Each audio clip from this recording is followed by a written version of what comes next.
বাচ্চু ভাই এই গাড়ি ট্র্যাকটা করার পরে বাচ্চু ভাই তো খুব এক্সাইটেড। ওনার হচ্ছে মগবাজারের স্টুডিও ছিল, হঠাৎ করে হাই তুই শুনে যেত, দেখতো কেমন হয়েছে, আমার তো মজা লাগতেছে। নিশো অনেক কষ্ট করছে, অসুস্থ হয়েছে, চঞ্চল ভাই কষ্ট করছে, পূজা কষ্ট করছে, পুরো ইউনিট অসুস্থ হয়ে যাচ্ছিল বারবার। তারপরে আমরা 17 দিনেই ওখানে শুটিং শেষ করছি, বাংলাদেশে 11 দিনেই শুটিং শেষ করছি। সো আমরা যে বাজেটটা পাইছি ওই বাজেটের প্রপার ইউজেসটা এখানে হয়েছে। মোশাররফ ভাই অনেক শুটিংয়ে অনেক মজা করতো, অনেক বিদিক বিদিক ইন্টারেস্টিং কথাবার্তা বলতো। প্রথমত আমাদের মনে হলো যে ওটিটির তো জার্নির একটা লিমিটেশন আছে, যেটা এতটুক পর্যন্ত বাজেট আমরা এফোর্ড করতে পারবো। তারপরে আসলে তো আমাদের ইন্ডাস্ট্রি গ্রো করতে হবে এবং এটা নেক্সট লেভেলে যেতে হবে। নেক্সট লেভেলে যেতে হলে মিডিয়ামের কোলাবোরেশনটা ইম্পর্ট্যান্ট। যে সিনেমা হল, ওটিটি এবং সাম এক্সটেন্ট এরপরে আরও নতুন নতুন টেকনোলজির যে ডিস্ট্রিবিউশন আসবে, ভিআর, এরকম সব কিছু না মিক্স একটা প্ল্যান বানাইতে হবে। আসলেও আমরা তখন ঘুরতেছিলাম, কেউ আমাদেরকে ঠিকমতো শিডিউল দেয় না, আরে পিচ্ছি দুইটা আইসে এটারে দিচ্ছি দিব, এরকম করতেছিল আর কি।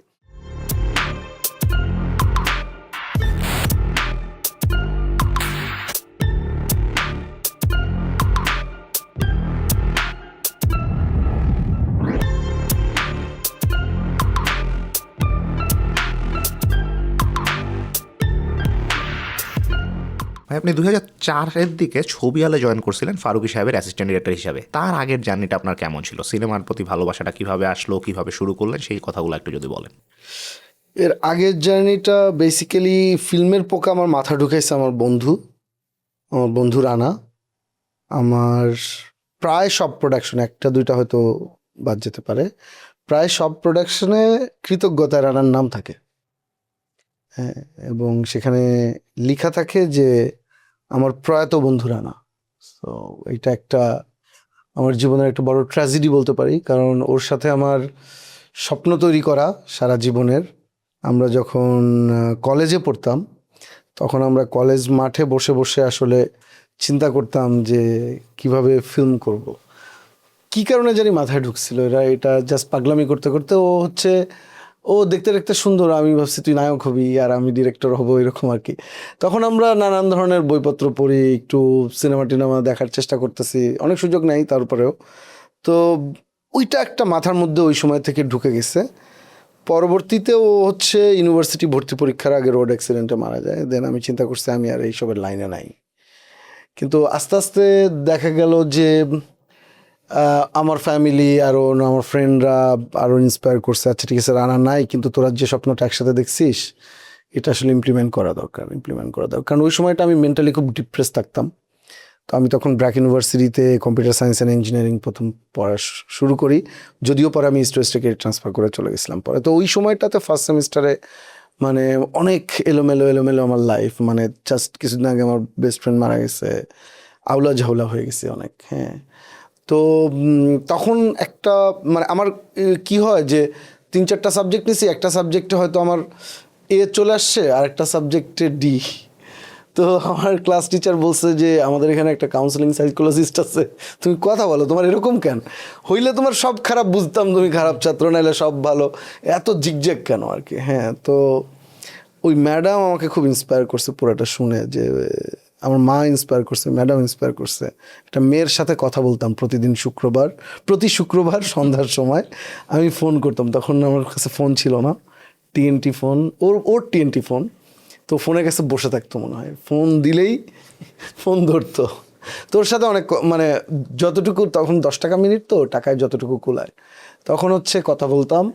এই কয়েকজন আমাকে খুব ইন্সপায়ার করছে যে একসাথে, যে ঠিক আছে আমি মানে ফিল্ম মেকার হতে পারি এরকম একটা জায়গা থেকে। যে দেন যে আমি খুঁজতে থাকলাম যে কীভাবে সিনেমা মেকার হওয়া যায়। এবং তখন তো অনেক ভালো কোনো কোর্স অথবা বাইরে পড়তে যাব, আমার বাবা আছে না, বাবা মা মধ্যবিত্ত ফ্যামিলি থেকে আমি বেড়ে উঠছি, আমার বাবা মা দুজনেই টিচার।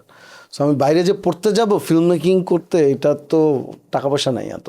হ্যাঁ, তো তারপরে যে আমার আসলে এই জায়গাতেই পড়াশোনা এবং চিন্তা যে এটার পাশাপাশি আসলে আমি ফিল্ম মেকিং এইরকম একটা জায়গায় মানে কিভাবে শেখা যায়। দেন সারোর ভাইয়ের তখন আমি ইমেল অ্যাড্রেস পাইছিলাম, তারপর থেকে তাকে বিশাল ইমেল করছি। আমার তো নিজের কম্পিউটারও ছিল না, আমার ইউনিভার্সিটির ল্যাবে বসে তাকে বিশাল মেল করছি যে উনি যদি পড়ে তো আমাকে কল করবে, উনি না পড়লে তো নাই। তো তারপরে উনি হচ্ছে আমাকে ওনার ফোন নাম্বার দিছিল, মানে তখনও আমার নিজের ফোন নাই, উনি আমার ফোন নাম্বার দিছে। আমি ভাবছি উনি ইমেল মানে রিপ্লাইয়ের জন্য রেগুলার ওয়েট করতাম আমি। তো তারপরে ওনাকে আমি ফোন দিতে থাকি। এই জার্নিটাও আবার আরও 1-1.5 বছরের জার্নি, ওনাকে ফোনে ফোনে দিতে দিতে দিতে দিতে তারপরে তো আরও অনেক কাহিনী আছে। হ্যাঁ, এটার মধ্যে আমার বন্ধু ফামিও এটার মধ্যে ইনভলভ। তখন ফিল্ম মেকিংয়ে আসবে এরকম কোনো প্ল্যান ছিল না। তখন হচ্ছে আমার জন্য আসলে অনেক, তখন ফামির বাসায় অপিয়াপা যাইতো হচ্ছে, সিনথিয়া আপু আছে ফামির বোন, আমি ফামির বাসায় যে রেগুলার আড্ডাবাজি করতাম, রাতে ঘুমাইতাম টুমাইতাম। তো সিনথিয়া আপুর সাথে পড়তো অপিয়াপা, বুয়েটে আর্কিটেক্ট পড়তো আর কি। হ্যাঁ, তো আর্কিটেকচারে পড়তো। তো ওইটা থেকে তখন হচ্ছে যে অপিয়াপা সারোর ভাইয়ের সাথে কাজ করে, হ্যাঁ রেগুলার কাজ করে, সো অপিয়াপাকে দিয়ে বলাইতে হবে।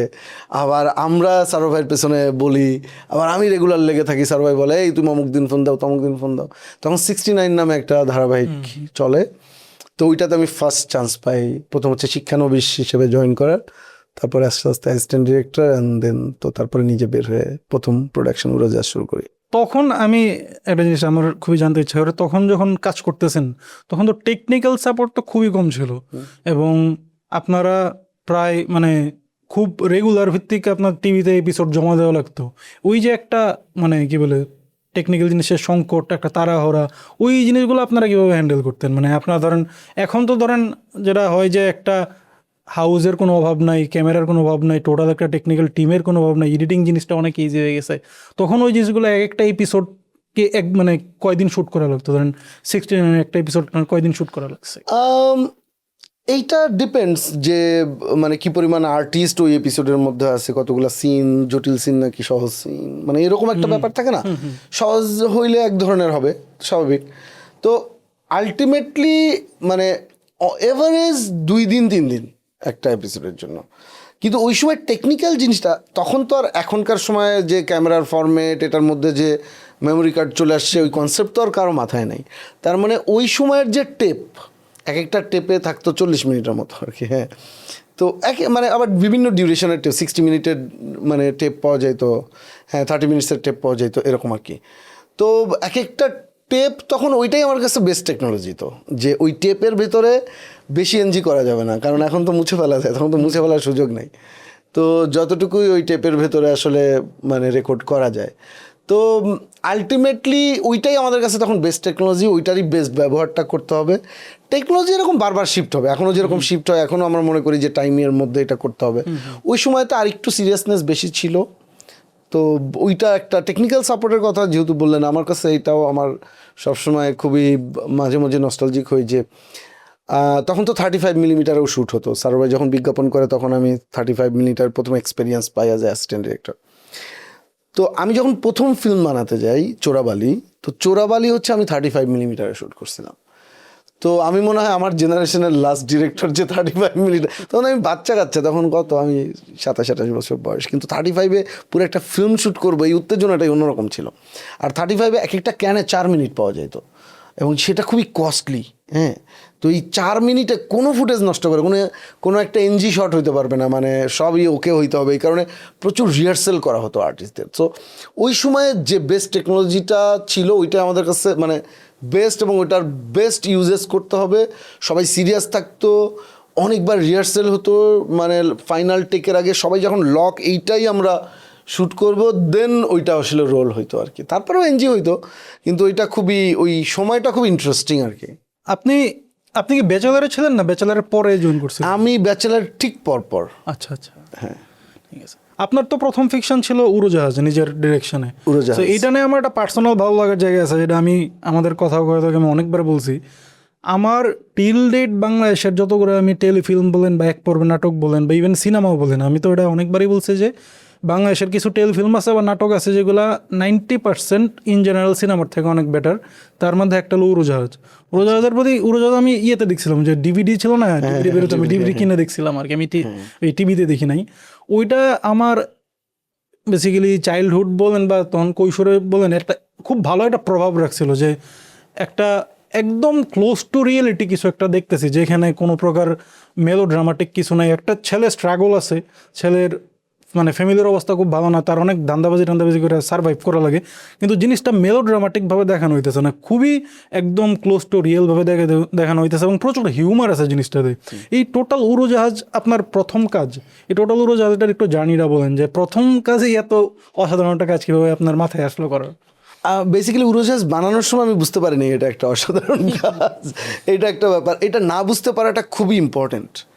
মানে একটু বুঝে ফেলে, মানে আছে না যে এক ধরনের মানে নবিশের এক ধরনের মানে পিওরিটি আছে আসলে, হ্যাঁ, মানে যত ইনোসেন্স রেখে আসলে কাজ করা যায় ফিল্ম মেকিংয়ে, তো ইনোসেন্সটা ওয়ার্ক করে। তো ওই সময় আমি এত কিছু ভাবি না, ওই সময় বরং আমি উড়োজাহাজ নিয়ে রিলিজের আগ পর্যন্ত খুব ফ্রাস্ট্রেটেড ছিলাম, সত্যি কথা ফ্রাস্ট্রেটেড ছিলাম এই কারণে। তখন যেটা হইলো যে আমাদের একটা সুযোগ আসলো, সারোর ভাই চ্যানেল ওয়ানে, এখন তো চ্যানেল ওয়ান আবার নতুন করে শুরু হচ্ছে, তো চ্যানেল ওয়ানে একটা প্রোগ্রাম শুরু হলো, সেটা হচ্ছে যে ছবিয়াল ভাই ব্রাদারদের এরকম একটা ছবিয়াল উৎসব। তো এখানে হচ্ছে সারোর ভাই ফার্স্ট প্রোডাকশন করবে, দেন আমরা সবাই যারা ফার্স্ট ডেবিউ ফিল্ম মেকার হব তাদের ফার্স্ট প্রোডাকশন যাবে, তো সবাইকে বলতেছে তোমরা নিজেদের গল্প ভাবো। তো আমার কাছে মনে হচ্ছিল যে আমি কোন গল্প ভাববো, মানে হঠাৎ এরকম একটা চান্স আসছে, হ্যাঁ, মানে আমি মনে করছি আরও পরে ডিরেকশন দিব আরও কিছু। তো এই যে হঠাৎ করে একটা চান্স, কিন্তু আমি তখনও জানি না যে আমি খুবই কনফিউজ যে আমি যে গল্পটা ভাবতেছি এটা কি সত্যিকারের গল্প হয়ে উঠতেছে কিনা।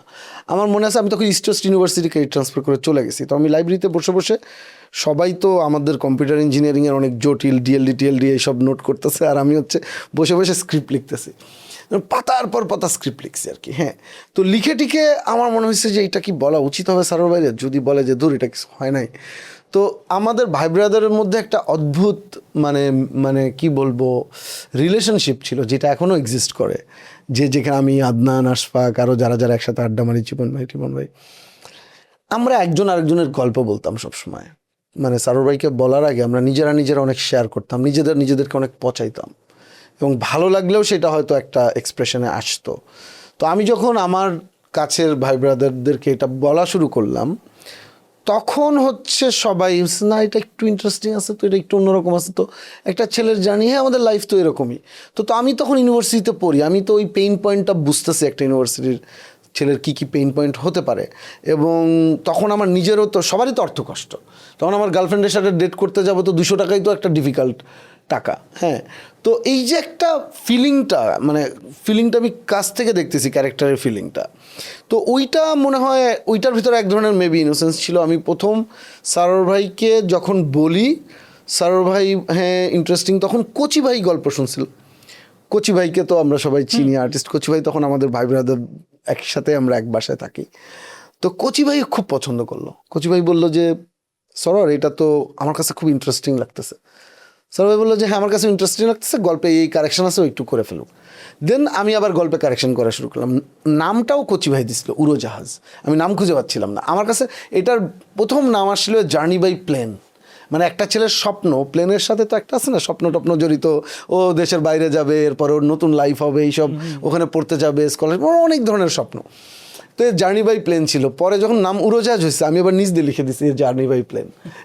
তো ওইটা হচ্ছে যে ওই লাইফটা দেখা অথবা ওই লাইফের মধ্যে বসবাস করা, এবং আমার কাছে মনে হচ্ছিল যে নায়কের যে কনসেপ্ট, যে একটা মানুষকে কেন পারফেক্ট হইতে হবে, মানে নায়ককে কেন সবসময় ফার্স্ট ক্লাস ফার্স্ট হইতে হবে, নায়ককে কেন সবসময় ভালো কাজ করতে হবে, তখন রিয়েলিটি থেকে বের হয়ে যাচ্ছে একটা মানুষ, একটা মানুষের দোষ গুণ মিলায় মানুষ থাকবে, দিন শেষেও কোথায় ল্যান্ড করতেছে, ও কি একটা ফিল্ম কি ফিলোসফি ক্রিয়েট করতেছে, এইটা ইম্পর্টেন্ট, ক্যারেক্টারের তো শেড থাকবে।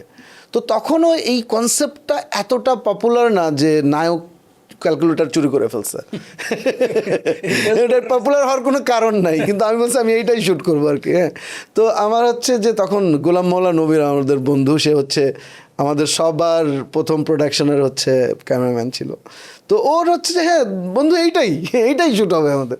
তো আমার মনে আছে জাহাঙ্গীরনগর ইউনিভার্সিটিতে শ্যুট করছে, আর এবং নায়ক হিসেবে মানে কত প্রমিনেন্ট নায়ক নিব, আমি ধরে বসে আছে, আমি রুমেলকে নিব, রুমেলও আমাদের ভাই ব্রাদার, আমরা তো একসাথেই সব আড্ডাবাজি করি। আমার কাছে মনে হচ্ছে এই ছেলেটা রুমেল, এবং রুমেলকে নেওয়ার জন্য আবার আর এক ফাইট শুরু হয়েছে, কারণ এটা চ্যানেল অ্যালাউ করবে কিনা, পপুলার নায়ক না, এটা সেটা না। তো যখন আমার মনে আছে, যখন এইটা আমি রেডি করে টেপটা, তখন প্রথম তো সবাই প্রিভিউ টিভিউ করলো, কারেকশন টারেকশন হলো। চ্যানেল ওয়ানে যখন প্রথম প্রিভিউ করতে দিছি, অনেকেই পছন্দ করছে, কিন্তু আবার কেউ কেউ বলছে যে না, নায়ক তো চুরি করতে পারবে না, এটা সেটা অনেক যন্ত্রণা হয়েছে। তখন ডেফিনেটলি একটা জিনিস সবসময় মনে করি, সারোর ভাই এবং আমাদের ছবিয়ালের ব্যাকবোন, এইটা আমরা ওই সময় অনেক এক্সপেরিমেন্টাল কাজ করতে পারছি, কারণ একটা ঢাল হয়ে কাজ করছে যে না, গল্প সব রকম হবে, ক্যারেক্টার সব রকম হবে। তো ওইটা প্রথম যখন এটা রিলিজ হয় আমার মনে আছে, তখন আমাকে জাহিদ হাসান ভাই, উনি প্রথম ওই রিলিজের দিনই দেখছে, দেখে সারোর ভাইয়ের ফোন দিচ্ছে, এই ছেলেটাকে রেদনরনি নাম আসছে, বলে যে এটা হচ্ছে ওই রনি যে কবিতে অ্যাসিস্ট্যান্ট ডিরেক্টর ছিল।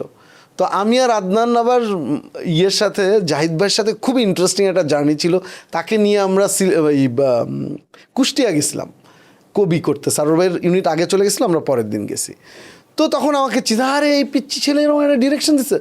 তো সে আমার সাথে ফোনে কথা বলছে আমার নাম্বার নিয়ে, তো আমার কাছে খুব ইন্সপায়ারিং লাগছে। তখন আছে না জাহিদ হাসান, জাহিদ হাসান, তো এরকম অনেকেই ওই সময় মানে রিলিজ হওয়ার পরে যে অ্যাপ্রিসিয়েশনটা, এইটা আমার পুরো পরের জার্নিটাতে অনেক ইন্সপায়ার করছে আর কি। তো উড়োজাহাজ কত ভালো কত খারাপ এইটা তো এক একজনের কাছে এক এক রকম, এটা প্রোডাকশন তো সবার ভালো লাগবে না।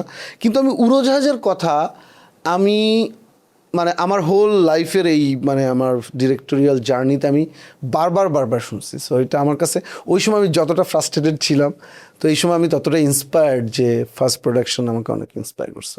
না, আমার আবার একটা পুরো জিনিস হইলো গিয়ে, আমি একটা কাজ পুরোপুরি দেখে যে তখন এটা 20 বছর আগে হোক বা 50 বছর আগে হোক, এখনও রেলেভেন্স আছে কিনা। আমি তো যখনই উড়োজাহাজ রিওয়াচ করি, আমার কাছে মনে হয় যেটা এখনও রেলেভেন্ট একটা গল্প। টোটাল জিনিসটার আপনার টেকনোলজি আপগ্রেড হইতে পারে ইয়েতে, বাট কোর যে এলিমেন্টটা, কোর এলিমেন্ট কিন্তু এখনও সেম আছে। আর ওই যে ক্যালকুলেটার সিনটা, ওইটা নিয়ে আমার এখনও মনে আছে, আমরা বন্ধুরা প্রায় আলাপ করতাম, যেন একটা ডায়লগ আছে না যে কোম্পানিকে একটা ক্যালকুলেটার বানায় মরে গেছে, এটা আমার এখনও কানে বাজে জিনিস।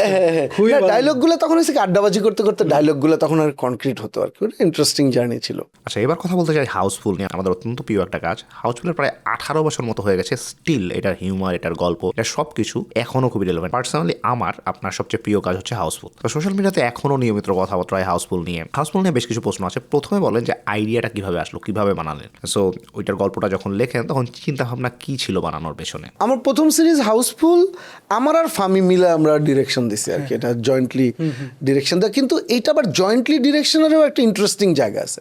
এরকম না যে আমরা একই সিন দুজন ডিরেকশন দিতাম, অথবা একই এপিসোড দুজন ডিরেকশন দিতাম, এটা এরকম না।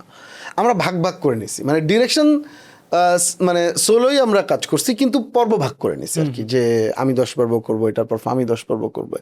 এটা নিয়ে আমাদের নিজেদের অনেক ইয়ে ছিল যে এই যে প্রথম যে 10 পর্ব দর্শক দেখলো, এরপরে তো ডিরেকশনটা চেঞ্জ হয়ে যাচ্ছে, সেটা আরেকটা 10 পর্ব মানুষ দেখতেছে। মানুষ যদি অনেক বেশি চেঞ্জেস হয়ে যায় ক্যারেক্টার প্লেয়িংয়ে অথবা স্টোরি টেলিংয়ে, তাহলে তো একটা বিশাল জটিলতা তৈরি করবে। তখন কিন্তু আমরা ইন্টারন্যাশনাল সিরিজের কনসেপ্ট জানতাম না। এখন কিন্তু সিরিজ একজন ক্রিয়েটর থাকে, তারপরে এক একটা এপিসোড এক একটা ডিরেকশন দিয়েছে কেউ, মানে এটা বাইবেল ক্রিয়েট করা। তখন আমরা এগুলা কোনো কিছুই জানি না, মানে ইনফ্যাক্ট মানে ফিল্ম মেকিংয়ের খুব বেশি থিওরি এত বুঝি না আসলে, মানে এটা জাস্ট মানে একটা বেসিক লেভেল জেনে নেমে গেছি আসলে, এরকম বিষয়। তো ওখানে হাউসফুলের ক্ষেত্রে যেটা হয়েছে, আমাদের এই ভয়টা কাজ করতেছিল বারবার, কিন্তু একই সাথে আমরা তো একসাথে অনেক ভালো বন্ধু, আমরা একসাথে পড়াশোনা করছি, আবার একসাথে বললাম যে আমি ফিল্ম মেকিংয়ে জয়েন করার পর আবার ফামি, তোর সাথে আগে আড্ডা দিতাম, এখন তুই শুটিংয়ে পড়ে থাকিস, তাহলে আমিও ওইখানে যাই। দেন ফামি মেড ইন বাংলাদেশে এসে আমাদের সাথে জয়েন করে। তো আমাদের জার্নিটা না একসাথে হয়েছে অনেক, ফিল্ম মেকিংয়ের জার্নিটা। আমরা আউটডোরে গেলে একসাথে ঘুমাইতাম, মানে একসাথে আড্ডাবাজি করতেছি, একসাথে ঘুরতেছি, খাচ্ছি। সো ওইটা ছিল। তো যেটা হয়েছে যে যখন আমরা এটা করি, তো আমরা হচ্ছে যে আমরা রেফারেন্স পয়েন্ট কি, আমরা হাউসফুল কী দিয়ে বানাবো। তো ফামির বাসাটা খুব ইন্টারেস্টিং, ওর ভাই বোন মা বাবা, মানে আমরা এটাকে রেফারেন্স হিসেবে ধরে ফামির বাসার নিচে বসে আমরা একসাথে লিখতাম। একসাথে লিখার ফলে যেটা হয়েছে, এই সিনক্রোনাইজেশনটা প্রপার হয়েছে আর কি। তো তারপরে হচ্ছে যে আমরা তো ডিরেকশন দেওয়ার পরে প্রথম যখন 20 পর্ব প্রচার হয়ে গেল, মানে চেঞ্জেসটা সহ প্রচার হয়ে গেল, ফার্স্ট 10 পর্ব করে, তখন দেখলাম দর্শক ক্যারেক্টারের ভেতরে ঢুকে গেছে অলরেডি। দর্শক এইটা নিয়ে আর মানে না যে হ্যাঁ একটু তো আলাদা লাগবেই, কিন্তু ওইটা খুব বড় কোনো স্ট্রাগল হয় নাই, বরং এটাতে আমরা আরও এনজয় করা শুরু করলাম। আমরা একসাথে আরও লেখা মজা হয়েছে, এটা বিউটিফুল জার্নি হাউসফুল। এটা আপনি যেটা বললেন যে এটা 10 পর্ব করছেন, আমি তো এই ইনফরমেশন জানি না, আমার কাছে তো এই জিনিসটা মানে চোখেই পড়ে নাই আর কি। আমি পুরো শুরু থেকেই ক্যারেক্টারে ঢুকে গেছিলাম আর কি। এবং এই ক্যারেক্টারের কন্টিনিউটিও আর মজা হয়েছে কি হাউসফুলটা সবাই ফ্যামিলি মনে করে ফেলছে। মানে এখানে যারা যারা অ্যাক্টিং করছে মানে শিমপা, এদিকে মিথিলা আমাদের বন্ধু, মিথিলারও লাইফে ফার্স্ট এক্সপিরিয়েন্স হচ্ছে আমি একটা প্রোডাকশন বানিয়েছিলাম, শুনছেন একজন রেডিও জকির গল্প।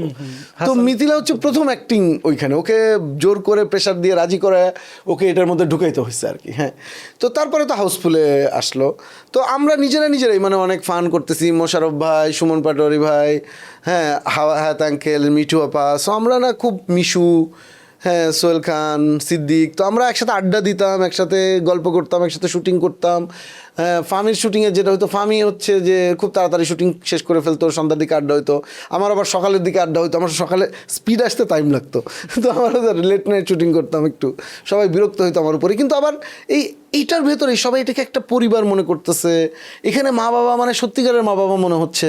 সো এইটা আসলে এটাকে খুব ন্যাচারাল একটা জায়গায় নিয়ে গেছে। সো হাউসফুল আমাদের সবার জন্য আমি মনে করি যে এটা একটা মাইল ফলক ওই রকম একটা জায়গায়, যে ওই সময়ই আমরা, তখন তো ফেসবুক এরকম পপুলার এত না যে আমরা মানে মেসেজে যে পরিমাণ মেসেজ পাইতাম, মানে একটা ক্যারেক্টার এদিক এদিক হইলে মিথিলার কেন অসুখ হয়েছে এটার জন্য গালাগালি করে অস্থির। তো এইরকম নানান কিছু হচ্ছে যে খুব ফলো করতো মানুষ, মানে আমরা খুব ভাইবটা পাইতাম। এটা খুব ইন্টারেস্টিং একটা জার্নির মধ্যে দিয়ে গেছে হাউসফুলটা। ওটাই আমি এটা বলি যে কিছু প্রত্যেকটা মানে প্রজন্মই তো কিছু জেনারেশনাল ডিফাইনিং কিছু কাজ পায়। হাউসফুল ছিল ওই যে আমাদের টাইমের একটা জেনারেশনাল ডিফাইনিং কাজ। যেমন আমরা তো এটা আমি অনেক জায়গায় বলছি, ইভেন আমি কথাও বলছি যে এখন যেটা হয় যে কোনো একটা পপুলার টিভি সিরিজ, বাইরের কোনো একটা টিভি সিরিজ পপুলার হইলে আমরা ফ্রেন্ডদের সাথে আড্ডা করি, আড্ডা দিতাম। তখন যেটা হইতো যে হাউসফুলের একটা এপিসোড বের হইলে আমরা ফ্রেন্ডরা ওইটা নিয়ে কথাবার্তা বলতেছে, ওই ক্যারেক্টারটা কী করছে, ওই ক্যারেক্টারটা কী করছে। এবং সবচেয়ে বড় কথা যে হিউমারটা কিন্তু এখনও সেম ফানি লাগতেছে। এই জিনিসটা আমার এটা পরে ছিল, বাট আমি যেহেতু আলাপটা উঠছে আমি আলাপটা করি। আপনার হিউমারের রাইটিং প্রসেস কি অ্যাকচুয়ালি? মানে আপনার কি নিজের কাছে যেটা ফানি লাগে বা বন্ধুর কাছে যেটা ফানি লাগে ওইটাই, মানে নাকি আপনি প্রথমে লেখেন তারপর কারো কাছে একটু জাস্টিফাই করেন যে জিনিসটা কি আসলে ফানি হইতেছে কিনা? আমি আসলে মানে ওই সময় হিউমার বেজ অনেকগুলা কাজ হয়ে গেছে, মানে হাউসফুল একটা হয়েছে। তারপরে আমি একটা পিন্টু মিন্টু সিরিজ করতাম, হ্যাঁ মানে behind the scene, behind the পাপ্পি টাপ্পি এরকম, ঠিক আছে, বিহাইন্ড দ্য ট্র্যাপ, সব রেগুলার করছে। আমার যেটা হয় যে আমি আসলে প্রথম যখন লিখতে বসি তখন আমি বেসিক মানে সিনপসিসটা আগে লিখি, আর তখন আমার রেফারেন্স ডায়লগ মাথায় থাকে যে কী টাইপের কনভারসেশন হবে। তখন একটা ডায়লগ হয়তো ফুল লিখে ফেলি, ওইটার আবার কাউন্টার ডায়লগ লিখে ফেলে আবার কয়েকটা ডায়লগের পাঞ্চ লাইনগুলো আমি লিখে ফেলি। এরপরে কি হয়, এইটা আমাকে আর্টিস্ট অনেক হেল্প করছে। আমি মোশারফ ভাইয়ের সাথে অনেক কাজ করছি, হ্যাঁ, তো আবার এরকম অনেক আর্টিস্ট মানে অপরিচিত, এর আগে কখনো কাজ করিনি, তারাও আমাকে হেল্প করছে। সো যেটা হয়েছে যে আমি স্পটে যেটা করি এইটাকে আমি আসলে রিহার্সেল করাইতে থাকি। আমি একদম পুরো আমি যেটা লিখছি এটা দিয়ে দেই না, হ্যাঁ, এটা আমরা শিখেও আসছি এরকম করে একটু। তো এই যে রিহার্সাল করতে থাকি, রিহার্সালের মধ্যে আর্টিস্টও তো ফিলে ঢুকে যায়, সে আবার একটা ইনপুট দেয়, তারপরে ওই রিহার্সালটাকে আবার কনক্রিট করি। এমন না যে এরকম ক্যামেরার সামনে দাঁড়ান আপনি কথা বলতে থাকেন, ইটস নট লাইক দ্যাট। মানে প্রপার একটা স্ট্রাকচার, রেফারেন্স পয়েন্ট সব কিছু, এবং রেফারেন্স ডায়লগ অ্যান্ড কিছু ফিক্সড ডায়লগ। এমন চেঞ্জ করতে হলে ওই ফিক্সড ডায়লগ আমি হয়তো চেঞ্জই করবো না, ওইটা ওইভাবেই বলতে হবে। তো এরকম তারপরে যখন রিহার্সালে জিনিসটা জমাইতে থাকি, এরপরে বাকিটা হচ্ছে ম্যাজিক দেখার জন্য আমি ওয়েট করি হচ্ছে মনিটরে যে ব্যাপারটা ঘটতেছে কিনা। এবং তখন পুরো ইউনিটটা সিঙ্কে যখন চলে আসে, যেমন আমাদের যারা ডিপি ছিল, ক্যামেরাম্যান ছিল, মানে আদিত্য মনিরের সাথে অনেক কাজ হয়েছে, হাউসফুলও করছে, প্লাস পরবর্তীতে যারা হয়েছে, আমার একটা ডিপির সাথে অদ্ভুত একটা সিঙ্ক হইতে হয়। মানে ইনফ্যাক্ট আমি যে লেটেস্ট যে ডিরেকশনটা দম, তো এখানে মিখাইল যে ডিওপিটা, ও তো ব্রিলিয়ান্ট একটা ছেলে, হচ্ছে কাজাকিস্তানের। তো আমি এই ডিপি চুজের ক্ষেত্রেও আমার সবসময় মনে হয় আমার সাথে ফ্রেন্ডশিপ না হইলে, মানে আমার কাছে মনে হয়েছে দমে আমার ডিপি মিশোর একটা সিঙ্ক হইতে হবে, একটা আমাদের মানে ম্যারেজ হইতে হবে, নাহলে এটা হবে না। তো আমার ডিপিদের সাথে সবসময় আমার চোখে আগে তো টকব্যাক ছিল না যে আমি জাস্ট বললাম ক্যামেরা রেডি করুন, তখন হচ্ছে চোখে কথা হইতো, ও তো হ্যান্ডি করতেছে, তো এরকম বলতেছে। কারণ হিউমারটা কিন্তু এটা শুধু ডায়লগের উপর বেসড না, কিন্তু আমরা মনে করি এটা ডায়লগ এবং ওই রাইট ক্যামেরা অ্যাঙ্গেলে আসলে এটাকে আমি ধরতে পারতেছি কিনা এবং এটাকে আমি নিয়ে যেতে পারতেছি কিনা, এইটার সব কিছুর মিশ্রণ। তো আর্টিস্টের পারফরমেন্স, ডিপির অপারেশন, আমার চাওয়া পাওয়া সব যখন সিঙ্ক হতে থাকে, আমার এরকম অনেকবার মনে হয়েছে যে ইস, এটা রিহার্সালে বলি নাই, এই ডায়লগটা যদি দিত, এই ডায়লগটা যদি বের হয়ে আসতো ন্যাচারালি, মানে এটা কীভাবে জানি ঘটছে। এটা মোশাররফ ভাইয়ের সাথে আমার অনেক হয়েছে, উনি না এইটুকু ওই জায়গায় এরকম একটা ডায়লগ দিয়ে ফেলছে, মানে যেটা আমি মনে মনে জাস্ট মনে হয়েছে ইস, রিহার্সালে যদি আমি এটা বলতাম ওনাকে, ওটার কাছাকাছি কিছু একটা বলে ফেলছে। এবং রাইট মোমেন্টে এটা হয়তো ডিপি মনিরও জানতো না যে এই ডায়লগ উনি বলবে, এটা বলতেছে ওইভাবে, আবার ক্যামেরা অপারেশনও হয়ে যাচ্ছে। সো একটা জিনিস না সিঙ্ক হইতে হয় আর কি, এই সিঙ্কটা অনেক ইম্পর্টেন্ট, স্পেশালি হিউমারাস প্রোডাকশনের জন্য আর কি। আপনার হাউসফুলের আরেকটা খুবই ইন্টারেস্টিং বিষয় যেটা আমার তখনও লাগছিল, এবং এটা এখন আমার মনে হয় যে এই কাজটা এখনও বাংলাদেশের ওটিটি হোক বা ধারাবাহিক কেউই করে না। এবার 50তম পর্বে আপনার এবং ফাহমি ভাইয়ের যে এন্ট্রিটা যেটা ছিল, ওটা আমার কাছে খুবই খুবই ফান লাগছে, খুবই একটা ইন্টারেস্টিং বিষয় ছিল। ওই যে আপনার ওই হাসান মাসুদ ভাই যখন কথা বলতে থাকে, তখন আপনারা দুজন এন্ট্রি নেন, যে বলেন যে এখন তো হাউসফুল অনেক ঝামেলা বাইরে জিতেছে, এই ঝামেলাটার সলিউশন কি, এই যে একটা ফোর্থ ওয়াল ব্রেক করে আপনারা ঢুকিয়ে গেলেন, ওইটা চিন্তা ভাবনা কি ছিল? এইটা ছিল যে আমরা শুরুতে একটা স্ট্রাগল করতেছিলাম যে আমরা নতুন ডিরেক্টর, কেউ আমাদের শিডিউল দেয় না। তো এটা দুইবার ছিল, 2-3 বার শুরুতেও ছিল। তো প্রথম আমাদের আইডিয়ার সাথে শুরুতে যে আচ্ছা আমাদের কেউ শিডিউল দিচ্ছে না, এইটাকে মজা করে ফেলি। হ্যাঁ, মানে যেইটা স্ট্রাগল, যেইটা অবস্টাকল, ওইটাকেই আসলে আমরা মানে চ্যালেঞ্জ হিসেবে নিয়েছি, এবং ওইটাকেই আসলে আমরা মানে ইউজ করার চেষ্টা করছি টু ওভারকাম। তো আসলেও আমরা তখন ঘুরতেছিলাম, কেউ আমাদেরকে ঠিকমতো শিডিউল দেয় না, আরে পিচ্ছি দুইটা আইসে, এটারে দিব, এরকম করতেছিল আর কি। তো তারপরে আমার মনে হলো যে এইটাকে মক করবো আমরা, এবং প্রডিউসার লেভেলে, ওই সময় আমরা প্রডিউসারকেও নিয়ে আসছিলাম। তো ওইটা নিয়ে আমাদের কেউ শিডিউল দেয় না, এটা তো আর্টিস্টদের কাছে যাচ্ছি, আর্টিস্টরা বলতেছে আচ্ছা এটা দেখবো।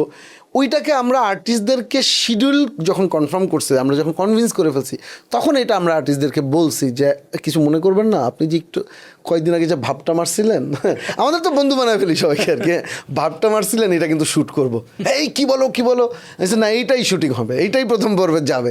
তো সবাই মজা পাইছে আর কি, হ্যাঁ তাই তো, এরকম তো কেউ কিছু বলে না। তো আমরা হচ্ছে এরকম ইন্টারাকশন করছি, আমিও একদমই ক্যামেরা সাই, এখন তাও একটু এটা গল্প চল একটু কথা, আগে তো আমার ক্যামেরার সামনে এলোমেলো হইতো আর কি। সারোয়ার ভাই যখন জোর করে মাঝে মধ্যে এই ক্যারেক্টার ওই ক্যারেক্টার ঢুকাইতেছে, তখন তো ভুলভাল করতাম সারাক্ষণ। তো এরকম ফামি আবার খুবই ক্যামেরা ফ্রেন্ডলি, মানে তো ওইটা আমরা প্রথম পর্বে যখন এটা হয়েছে মজা লাগছে, এরপরে আমরা পরবর্তীতে আরও আসি। এটা আমাদের মনে হয়েছে কি যে দর্শক অনেক দূরের কেউ না, মানে দর্শক তো কাছে, এবং দর্শককে আরও যত কাছে নেওয়া যায়, ওদের মানে দর্শকের জন্যই তো কাজ করি, দর্শকের ভালোবাসা ছাড়া কোনো দিন আমরা কিছু করতে পারবো না। তো মনে হচ্ছে তাদের সাথে ইন্টারাকশনটার আমার উপায় কি, একটা সিঙ্গার ও কিন্তু স্টেজে উঠে দর্শকের সাথে ডিরেক্ট ইন্টারাকশন করে। হ্যাঁ, কিন্তু অ্যাজ আ ফিল্ম মেকার হয় আমার সিনেমা হলে লাস্ট সময় যখন শো শেষ হয় তখন একটু ইন্টারাকশন করতে পারতেছি, অথবা অন্য কোথাও, কিন্তু কাজের মধ্যে দিয়েও কীভাবে ইন্টারাক্ট করতে পারি। তো তখন মনে হচ্ছিল যে দর্শকের সাথে কথা বলা দরকার, আমাদের পেইন পয়েন্ট দর্শকের সাথে শেয়ার করা দরকার। তো ওই জায়গা থেকে এই ভাবনাগুলো আসছে আর কি।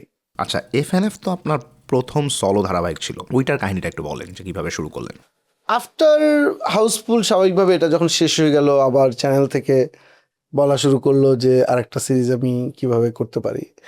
তো আমার তখন যেহেতু একটা সিরিজের দুইটা সুবিধা হইলো, একটা হচ্ছে যে এমনি একটা রেগুলার কাজ, মানুষের সাথে কানেকশান, পরিচিতি, আর একটা হচ্ছে মানি ফ্লো। মানে তখন তো আমরা সবাই খুব স্ট্রাগলিং লাইফের মধ্যে দিয়ে যাচ্ছি আর কি। হ্যাঁ, তো মানি ফ্লোটা একটা রেগুলার কাজ থাকলে ওইটাও একটা মানে মানে ভালো মানে তখন কাজে লাগতেছে। তো তখন স্বাভাবিকভাবেই যখন হাউসফুল শেষ হয়ে গেল, তখন আরেকটার প্রয়োজনীয়তা, তখন আমার মনে হলো যে এটা কি করব, মানে আমি আসলে এইটুকুই বুঝি, এর চেয়ে বেশি কিছু বুঝি না, মানে ক্যারেক্টার কিছু ডেভেলপ করতে পারি যেটা খুব কাছাকাছি। তো এফএনএফে যেমন হাউসফুল পুরোটাই ফ্যামিলি কেন্দ্রিক, কিন্তু এখানে একটা ফ্যামিলি আছে, আবার একই সাথে ফ্যামিলির অপোজিটে কয়েকটা বান্দা থাকে, খুবই উইয়ার্ড, ইন্টারেস্টিং, এবং কত ধরনের মানুষ হইতে পারে, কত ধরনের মানুষের স্ট্রাগল হইতে পারে। কিন্তু এই স্ট্রাগলটাকে যদি আমরা খুব লাইটলি ডিল করি, তাহলে মানুষের মধ্যে কি হবে যে সারাদিন মানুষ অনেক যন্ত্রণার মধ্যে থাকে, তারপরে সে টিভি দেখতে বসে, সবাই একই ধরনের ক্রাইসিস, কিন্তু মানুষ আবার হাসতেছে সিনগুলো দেখে। সো ওইটার একটা কম্বিনেশন আমি আসলে করতে চাইছি, একটা ফ্যামিলিও রাখতে চাইছি, আবার একটা কিছু ব্যাচেলার এখানে থাকে, এই দুইটার একটা ইন্টারাকশন, এবং চেষ্টা করছি ওরকম একটা। এবং ওই সময় এফএনএফ যতটা পপুলার হয়েছে, এফএনএফ বন্ধ হয়ে যাওয়ার পর, এটা এক সময় বন্ধ হয়ে যায়, বন্ধ হয়ে যাওয়ার পর আমি মানুষের কাছ থেকে রিয়াকশান আরও বেশি পাইছি যে এত পপুলার আপনি কেন বন্ধ করতেছেন। হ্যাঁ, তো মানে এইটা আসলে কাজের সময় অনেক সময় আমি ফিল করতে পারি না, অনেক পরে এসে ফিল করি যে ও মাই গড, এটা তো ম্যাসিভ পপুলার হয়ে গেছিলো, কিন্তু আমি এটা বুঝতে পারি নাই। মানে এখন আমাকে কত মানুষ যে এফএনএফের কথা বলে, এবং ওই সময় বন্ধ হয়ে যাওয়ার পর কত মানুষ যে ক্ষোভ প্রকাশ করছে। তো এই জিনিসগুলো আসলে সবই মানে এক্সপিরিয়েন্স, ভালোবাসা মানুষের, কিন্তু ইন্টারেস্টিং জার্নি গেছে। এফএনএফটাও একটা বড় ইন্টারেস্টিং জার্নি গেছে আমার। আমরা কথাও কয়তক থেকে কয়েকদিন আগে একটা রাইটার্স রাউন্ড টেবল করছি, এটা তো আপনি জানেন। তো ওইখানে একটা টপিক ছিল যেটা নামে আলাপ করতেছিলাম যে আমাদের স্ট্রাগল বেশিরভাগ টাইমেই মানে আমাদের সিনেমা বা নাটকে খুব মেলোড্রামাটিক ভাবে দেখানো হয়। এটা আমার খুবই একটা অনেক বড় কমপ্লেন। তো আপনার এফএনএফ নিয়ে যখন আমি ঘাটতেছিলাম বা কয়েকটা এপিসোড আবার রিওয়াচ করলাম, তোমার একটা জিনিস দেখলাম, ওই মোশাররফ করিমের, মোশাররফ কিন্তু একটা সেলসম্যান থাকে, তোর যে একটা স্ট্রাগল আছে, ওই একটা একটা নির্দিষ্ট অ্যামাউন্ট সেল না করতে পারলে খাইতে পারতেছে না। তো তখন দেখা যায় যে খুবই মানে সস্তা খাবার দাবার খাইতেছে। তখন একদিন আহমেদ রুবেল একটা মাছ কিনে আনে, মাছের মাথাটা ওরে দেয়। তো আবার মানে এই জিনিসটা সবচেয়ে বেস্ট ব্যাপারটা যেটা, এই পুরা জিনিসটাই একটা হিউমারাস ধারাবাহিকে আছে, কোথাও মানে পুরোপুরি পুরো টাইমে কাঁদতেছে না, আবার পুরো টাইমে হাসতেও আছে না। এই ব্যালেন্সটা আপনাদের টাইমে খুব ভালো ছিল, যেটা এখন আমি খুব মিস করি আর কি। এখন কাজগুলো এখন আমিও মিস করি আসলে। এখন মানে মানে যত মানে মানুষের কাছাকাছি থেকে, যত অনুভূতির কাছাকাছি থেকে ডিরেকশন দেওয়া যায় অথবা ক্যারেক্টার আর অ্যারেঞ্জমেন্ট যত কম করে করা যায়, আমি হিসাব করে দেখছি যে আমাদের যে এখন এত টেকনিক্যাল অ্যারেঞ্জমেন্ট, এইটা অ্যারেঞ্জমেন্ট আসলে আমাদেরকে অনেক বেশি প্রেশার ক্রিয়েট করে ফেলছে আসলে, মানে সিন ডিজাইনের ক্ষেত্রে। ইভেন ইয়েতেও তো যে আপনি তো অফিস দেখছেন, অফিসের যে ব্যালেন্সটাও তো আমার খুব ভালো লাগে। মানে অফিসের যেই ইমোশনাল মোমেন্টগুলো, এত হার্ড হিটিং মোমেন্ট, আবার যখন ফানি চলতেছে পুরো টাইমটা তো গুফি ফানি চলতেছে, এই জিনিসটা আর কি। আপনার আর একটা দুর্দান্ত হিউমারের কাজ ছিল হ্যালো নাটকটা। তো আপনি তো স্ক্রিপ্ট লিখছিলেন আর ডিরেকশনও দিয়েছিলেন। টাইটেলে দেখলাম ওইটার যে মোশাররফ করিমের নাম দেয়া গল্পের বেলায়, এইটার পেছনের গল্পটা কি? হ্যাঁ, আইডিয়াটা মোশাররফ ভাইয়ের ছিল আর কি। হ্যাঁ, মোশাররফ ভাই অনেক শুটিংয়ে অনেক মজা করতো, অনেক বিদিক ইন্টারেস্টিং কথাবার্তা বলতো। তো এরকম হঠাৎ করে মোশাররফ ভাই এরকম জাস্ট বললো যে মানে তখন হচ্ছে ফোনের, এখন তো মানে ওই সময় মানুষ ইন্টারনেট খুব একটা ফোনে ইউজ করতো না, হ্যাঁ, কিন্তু তখন হচ্ছে এরকম মিস কলের ব্যাপার হইতো অনেক, ঠিক আছে। এবং মানে মানুষ র্যান্ডমলি অনেক মিস কল দিত, সুন্দর একটা ভয়েস পাইলে কোনো একটা মেয়ের মানুষ কথা বলতো, এরকমই তো একটা সময় আস্তে আস্তে ইভলভ করে এখন অনলাইনে চলে আসছে। তো ওই সময় হচ্ছে মোশাররফ ভাই কোনো একটা শুটিংয়ে, আমার এটা কি হাউসফুল না এফএনএফ, কোনো একটা শুটিংয়ে সে হাউসফুলই হবে, কারণ ওই বাসাটা হাউসফুলের বাসায় শুটিং করছিলাম। তো সে একদিন আড্ডা দিতে এরকম বললো যে এটা বোধহয় সত্যি কোনো একটা জিনিস হয়েছিল তার সাথে অথবা তার বন্ধুর সাথে, এরকম একটা ফোনে এটা। তো আমার কাছে মজা লাগলো যে আচ্ছা এইটুকু, কিন্তু আর একটু বড় করে আমরা ভাববো কিনা জিনিসটা। হ্যাঁ, তো তখন হচ্ছে যে ঈদের সময় আমাকে এনটিভি বললো যে একটা প্রজেক্টের ব্যাপারে। তো আমার হচ্ছে যে হ্যাঁ, কি আইডিয়া, তখন হচ্ছে যে আইডিয়া পাইলে প্রজেক্ট করব, না পাইলে তখন আর করতে পারবো না, এরকম আর কি। তো এইটা মনে হলো এটাকে একটু বড় করি। তারপরে আমি আবার লেখা শুরু করলাম, সবার সাথে আলোচনা শুরু করলাম। এইটার মূল পার্টটা হচ্ছে যে খুবই সাটল ক্যারেক্টার ডিজাইন, মানে ঠিক সাটল ক্যারেক্টার ডিজাইন বলা ঠিক নেই, ক্যারেক্টার মানে অনেক হেভি ছিল অথবা স্ট্রংই ছিল, সাটল মানে ইন্টারাকশন দুইটা ক্যারেক্টারের আর কি। যখন ওই পড়তেছে, এটা করতেছে, এবং দুইজনের যে একটা তাকানো, দুইজনের যে একটা বলাটাও যে কতটা ইম্পর্টেন্ট, এটা ডায়লগের চেয়েও যে এটা কত বেশি ইম্পর্টেন্ট হতে পারে। তো ওইটার আমি আবার কি হয় যে আমি আবার মানে আর্টিস্ট আমার উপর মাঝে মধ্যে বিরক্তই হয়, আমি আবার ওই অ্যাক্টিংয়ের ব্যাপারে খুবই খুঁজে থাকি আর কি। মানে আমি যেইটা মাথার মধ্যে কাজ করতেছে এটা ওয়ার্ক করবে মানে, অথবা ওইটাই আমি নিতে চাই বারবার। এর চেয়ে হয়তো ভালো ডেলিভারিও করছে, কিন্তু আমি না ওই রকম দিতে হবে, ওই রকমই দিতে হবে, ঠিক আছে। তো ওইটাই হচ্ছে কি এই যে মানে লেগে থাকার একটা ব্যাপার থাকে আর কি। সো ওইটার পেছনে, এবং আর্টিস্টরা ওইটা শেষ পর্যন্ত বিশ্বাস করে যে না হ্যাঁ এইটা চাচ্ছে যে ডিরেক্টর, এইটাই আর কি। মানে সবাই মিলে একটা জিনিস বিশ্বাস করলে একটা বিউটি চলে আসে। তো ওইটা আমার কাছে হ্যালোটাও খুব ইন্টারেস্টিং একটা, এই যে জাবেদা বের করতে সেই আছিল, খুবই ভালো ছিল। আমরা এখন আপনার ওই সিনেমার দিকে যাইতেছি, বাট সিনেমার আগে একটা কথা বলি, আমি মানে ছবি এল নিয়ে মানুষজনের এটা one of the biggest problem. আমরাও যখন ছবি এল নিয়ে কোনো কথাবার্তা বলি, একটা কথা প্রায়ই বলে যে তারা বাংলা নাটকের ভাষা ইয়ে করে ফেলছে, নষ্ট করে ফেলছে, এই করে ফেলছে। আর আমরা যখন পডকাস্ট শুরু করছি, আমাদের পডকাস্টে রাফি ভাই আসলেন, সাকিব ভাই আসলেন, এবং আমরাও পডকাস্টে যেটা ট্রাই করতেছি, এটা যেহেতু আমরা টিভি চ্যানেল বা এই টাইপের কিছু না, আমরা যেতেছি আমরা ইন জেনারেল যেভাবে কথা বলি, যেমন আসতেছি, যাইতেছি, খাইতেছি, করতেছি, এই প্যাটার্নে কথাবার্তা বলি। তো মানুষজন তখন কমেন্টে বলে যে আপনারা একটা প্রফেশনাল কাজ করতেছেন, কেন শুদ্ধ আসছি, যাচ্ছি, খাচ্ছি, এই প্যাটার্নে কথাবার্তা বলতেছেন না? সেম জিনিসটা ওই রাফি ভাইয়ের পডকাস্টেও করছে, তানিম নূর ভাই আসছিলেন, সে ওটাতেও করছে। আর আপনারা তো এটা আজীবন শুনেই আসছেন, আপনারা ভাষা এইটা নিয়ে আপনার বক্তব্য কি? আমার বক্তব্যটা আমি আগে বলি, পরে আপনি বলেন। আমার কথা হলো, যেই জিনিসগুলা যেরকম সেই জিনিসগুলা সেরকমভাবে রিপ্রেজেন্ট করাটা খুব জরুরি আমার কাছে মনে হয়। আমাদের কোনো বন্ধু, মানে আমি তো আমার কোনো বন্ধু, বড় ভাই, জুনিয়র, ছোট, মানে কাউরেই চিনি না যে আসছে, যাচ্ছে, খাচ্ছে, এইভাবে কথাবার্তা বলে। আমি অন্তত কাউরে চিনি না। সো আমরা যখন একটা নাটক দেখতে চাই বা একটা সিরিজ বা সিনেমা দেখতে চাই, ওইখানে যখন আমাদের টাইপের মানুষজন থাকে, তারা এরকম একটা ভাষায় কথা কেন বলবে যেটা রিয়েল লাইফে ঘটে না? সো আমার তো মনে হয় যে এই জিনিসটা রিপ্রেজেন্ট থাকাটা খুব ইম্পর্টেন্ট, যে রিয়েল লাইফ, রিয়েল ক্যারেক্টার যেগুলো, ওইগুলো যখন নাটক বা সিনেমাতে আসবে, ওই রিপ্রেজেন্টেশনটা থাকা খুব জরুরি। এটা সকল ক্ষেত্রে জরুরি, শুধু নাটক সিনেমাও নয়। মানে আমি পডকাস্ট করতে গিয়ে আমি যদি পুরোপুরি শুদ্ধ ভাষায় কথা বলা শুরু করি, ওই জিনিসটা আমার রিয়েল টোনটা থাকবে না, এটা পুরোপুরি আমার মনে হয় যে নষ্ট হয়ে যাবে। সো আপনাদের ছবি এদের ক্ষেত্রে আপনাদের বক্তব্যটা কি এটা নিয়ে? প্রথমত আপনারা তো শুনছেন, এটা তো শুনছেন সারাক্ষণ, মানে এখনো আর গালাগালি তো কম খাই নাই। প্রথম গালাগালি তো সারোর ভাই বেশি খাইছে, যে সে যখন সারোর ভাইয়ের যে ফিলোসফিটা ছিল, ওইটা আমরা পরবর্তীতে আমাদের নিজেদের মতো করে আসলে আমরা নিজেরা ট্রান্সলেট করে নিছি। সারোর ভাইয়েরটা কী ছিল, যে ক্যারেক্টারকে ক্যারেক্টারের ভাষায় কথা বলতে দিতে হবে। এখন একটা আমি রিক্সাওয়ালার মুখে ডেফিনেটলি আমি একটা অফিসের বসের মতো ওটা আমি আসলে ল্যাঙ্গুয়েজটা দিয়ে দিব না, একদম অফিসের বসেরকেও আমি রিক্সাওয়ালার মতো ল্যাঙ্গুয়েজ দিব না, কারণ দুইটা ক্যারেক্টার ডাইমেনশন ইজ ডিফারেন্ট।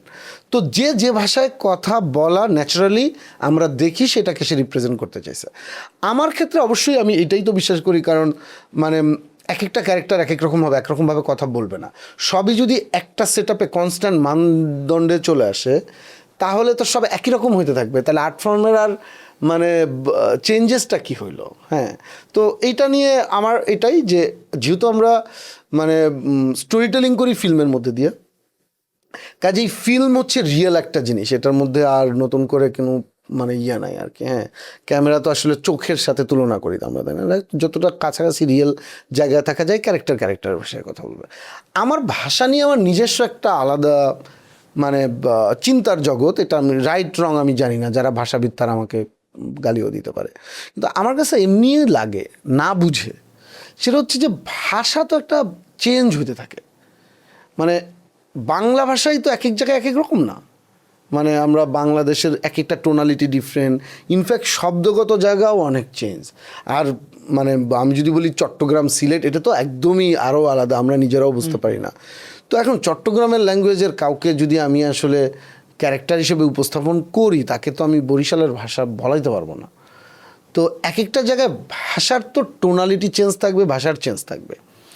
আরেকটা হচ্ছে যে সময়ের সাথে সাথেও ভাষা চেঞ্জ হবে। আজ থেকে 100 বছর আগে মানুষ যে ভাষায় কথা বলতো, এখন তো এই ভাষায় বলবে না। 100 বছর পরে যে তো ভাষাটা আরও চেঞ্জ হবে, 500 বছর পরে যে আরও চেঞ্জ হবে।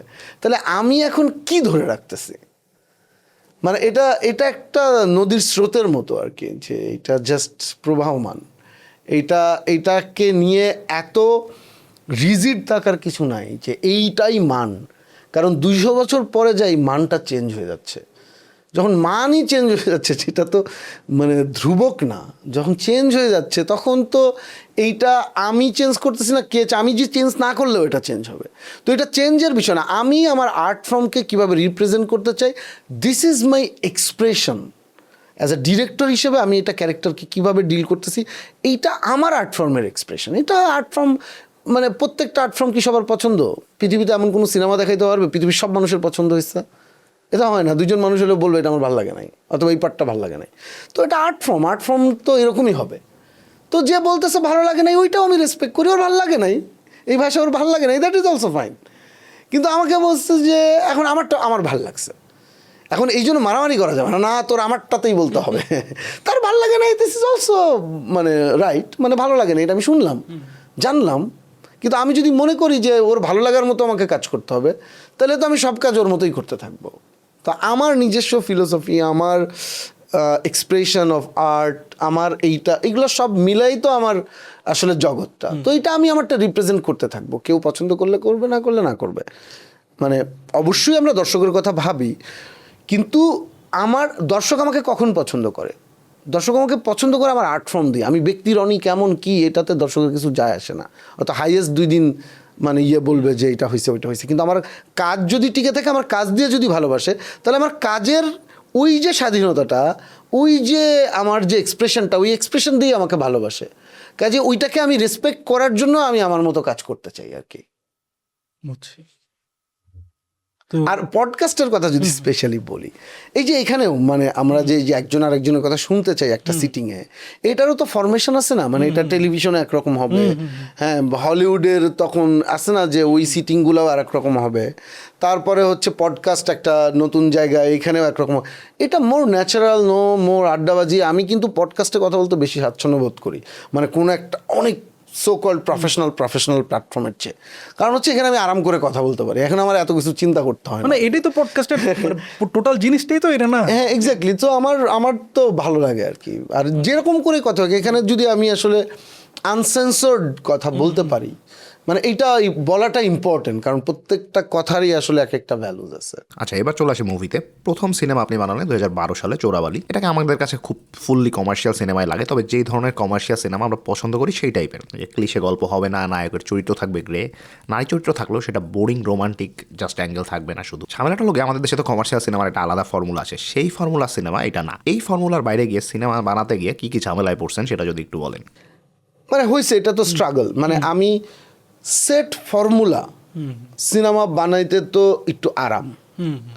আমরা তো জানি যে মানে যখন অনেক ঘন্টা শ্যুট করে ফেলা হয় অথবা অনেকগুলো প্রোডাকশন রিলিজ হয়ে যায়, একটা তো এক্সপিরিয়েন্স গ্রো করে যায় যে দর্শক কি খায়, দর্শক কিভাবে চায়। আমি সিনেমায় স্পেশালি যদি বলি, এইটার থেকে আমার সিনেমাগুলোকে আমি আলাদা করে একটু চিন্তা করতে চাই কি, যে দর্শক কি পছন্দ করে এটার চেয়ে বড় কথা আমি কিভাবে বলতে চাই সেটার উপর আমি স্টিক করতে চাই বেশি। আর সিনেমাটা আমার কাছে আরেক ধাপ, মানে সবই আমার কাছে ইবাদত, সিনেমাটা আরেক ধাপ উপরের ইবাদত আর কি। তো এইখানে যেটা হয় যে আমি তো জানি যে 2 জন ক্যারেক্টারের নায়ক নায়িকার ডাইমেনশন, এইটা দিলে এটা সেট ফর্মুলা, এটা ওয়ার্ক করে যাবে, এটা সিনেমা হলে বেশি টিকিট সেল হবে, এইটা দিয়ে এটা হবে, এটা দিয়ে টাকা আসবে, সবই জানি। কিন্তু একই কাজ না আমি সিনেমায় একটু করতে চাই না আসলে। সিনেমায় একটু আমার মতো করে আর একটু চিন্তা করে করতে চাই। এইটা আবার অনেকের পছন্দ না। মানে আমার সিনেমা যদি আর একটু বেটার বিজনেস করতো তাহলে তো আরও ভালো হতো, কিন্তু ওইটা বিজনেস মানে মানুষের যখন এক্সপিরিয়েন্সের থেকে একটু কনফ্লিক্ট হইতে থাকে অথবা এক্সপেকটেশনের সাথে কনফ্লিক্ট হইতে থাকে, তখন কিন্তু মানুষ ওইটা খুব ইজিলি রিসিভ করতে ঝামেলা হয়। তখন ওয়ার্ড অফ মাউথ একটু কম কাজ করে, তখন সিনেমার উপর তো একটা নেগেটিভ ইম্প্যাক্ট তৈরি হয়। কিন্তু আমি সিনেমা এরকমই বানাইতে চাইছি আসলে। চোরাবালির ক্ষেত্রেও আমার তাই হয়েছে, যে আমি চোরাবালির মধ্যে আমার একটা ফিলোসফি ছিল যে আমার হিরোটা একদম প্রফেশনাল কিলার। এখন আমার সিনেমা দেখার পরে, এটা আমার উদ্দেশ্য না, এটা আমার উইশ, যে আমার সিনেমা দেখার পরে কোনো প্রফেশনাল কিলার আমার সিনেমা দেখতে গেল সিনেমা হলে, এখন তার যদি কোনো একটা ফিলিং ক্রিয়েট হয় আমার এই ক্যারেক্টারকে দেখে, সুমনকে দেখে, ইন্দ্রনীল এটা পোর্ট্রে করছিল, এইটা দেখে তার ভেতরে যদি একটা কোশ্চেন তৈরি হয় পরের খুনটা করার আগে, এইটাই তো চাইছি আমি। মানে আমি চাইছি এইটা, যে আমার কাজগুলো দিয়ে এই পৃথিবীটাকে আমার জায়গা থেকে কতটুকু আমি কন্ট্রিবিউট করতে পারতেছি, আর একটু বেটার জায়গায় নিয়ে যেতে পারতেছি না। এটা আমার কাছে লাইফের মনে হয় উদ্দেশ্য এরকম আমার একটা ফিলিং হয় আর কি। তো এইখান থেকে আমি এরকম করতে চাইছি। এখন এটা সেট ফর্মুলা না, কিন্তু আবার আমি অনেক বেশি আর্টসি জায়গাও আমি ডিল করতে চাই নাই। ওইটার জন্য আমার ম্যাচুরিটি লাগবে, আরও আমার নিজেকে গ্রো করাইতে হবে। ইনফ্যাক্ট আমি 3rd সিনেমা দমে ওইটা চাই নাই। আমি হয়তো আরও পরের সিনেমায়, হয়তো আমার 5th সিনেমায় যে আমি ওটা ট্রাই করব। কারণ আমার কাছে লাগছে যে আমি যত বেশি মানুষকে কানেক্ট করে আমার গল্পটা আমি বলতে পারি, এবং সেটা কমার্শিয়াল স্পেসেই করতে হবে, কারণ আসলে এটার ভিতরে লগ্নি করা থাকবে, এটা আমি একটা লেভেলে আমাকে কাভার করতে হবে, ফুল কাভার করতে হবে। সেই চিন্তা থেকেই আমার কমার্শিয়াল জায়গাটা ভাবা, আবার একই সাথে এটা যেন সেট কমার্শিয়াল না হয়, এটা যেন আমার সিগনেচার মার্কটা থাকে, অথবা আমার সিগনেচার মার্ক আমি এই কারণে বললাম যে আমার মতো হয়, মানে এটা যেন ফর্মুলা না হয়ে যায়, মানে commercial but it's not formula film. তো ওই জায়গা থেকে আমার কাছে মনে হচ্ছে চোরাবালি আমি এরকমই বানাইতে চাইছি আসলে। আচ্ছা, চোরাবালির আরেকটা খুব ইন্টারেস্টিং বিষয় যেটা আমার কাছে লাগছে যে এখানে অলমোস্ট প্রায় সব বিখ্যাত সিঙ্গাররাই আছেন। ইভেন আমার এই অনুপম রায় তো এটা টাইটেল ট্র্যাক সম্ভবত গাইছিলেন। আর আমার সব থেকে পার্সোনাল ফেভারিট গান হলো গায়ক বাচ্চুর যে গান, হ্যাঁ হ্যাঁ, কেয়ারফুলি কেয়ারফুল। এই এটা কিন্তু মানে খুবই ইন্টারেস্টিং একটা ট্র্যাক ছিল। মানে ওইটা কি আপনি মানে এই সিনেমার জন্য আলাদা করে কম্পোজ করা হয়েছিল পুরা? হ্যাঁ, সিনেমার গানই, এই সিনেমার গানই। এবং তখন সিনেমা মানে তখন সিনেমা হয় নাই, মানে শুটিং প্ল্যান তখনও হয় নাই, তখন আমি গান বানানো শুরু করছি আর কি। তো বাচ্চু ভাই এই গাড়ি ট্র্যাকটা করার পরে বাচ্চু ভাই তো খুব এক্সাইটেড হয়ে বলছে, এই তোর তো গানটা হঠাৎ করে কেন জানি মনে হয়েছে খুব ইন্টারেস্টিং হয়ে গেছে। বাচ্চু ভাই এরকম করতো আর কি, ওনার হচ্ছে মগবাজারের স্টুডিও ছিল, হঠাৎ করে হাই তুই শুনে যেত, দেখতো কেমন হয়েছে, আমার তো মজা লাগতেছে। তো বাচ্চু ভাই স্টুডিওতে গেলাম, আমি তো শুনেই হচ্ছে বাচ্চু ভাই এটা পরে ডেলিভারি দিলে হবে না, এখন আমাকে দিতে হবে। আমি তখন হচ্ছে আমার একটা ডিএক্স করোলা 100 গাড়ি ছিল আর কি, হ্যাঁ, পুরনো সেকেন্ড হ্যান্ড গাড়ি, খুব ইন্টারেস্টিং, ওটা চালাইতাম। তো আমি যে এইটার মধ্যে আমি সারা রাত আমি গান শুনবো, এটা ঠিক আছে।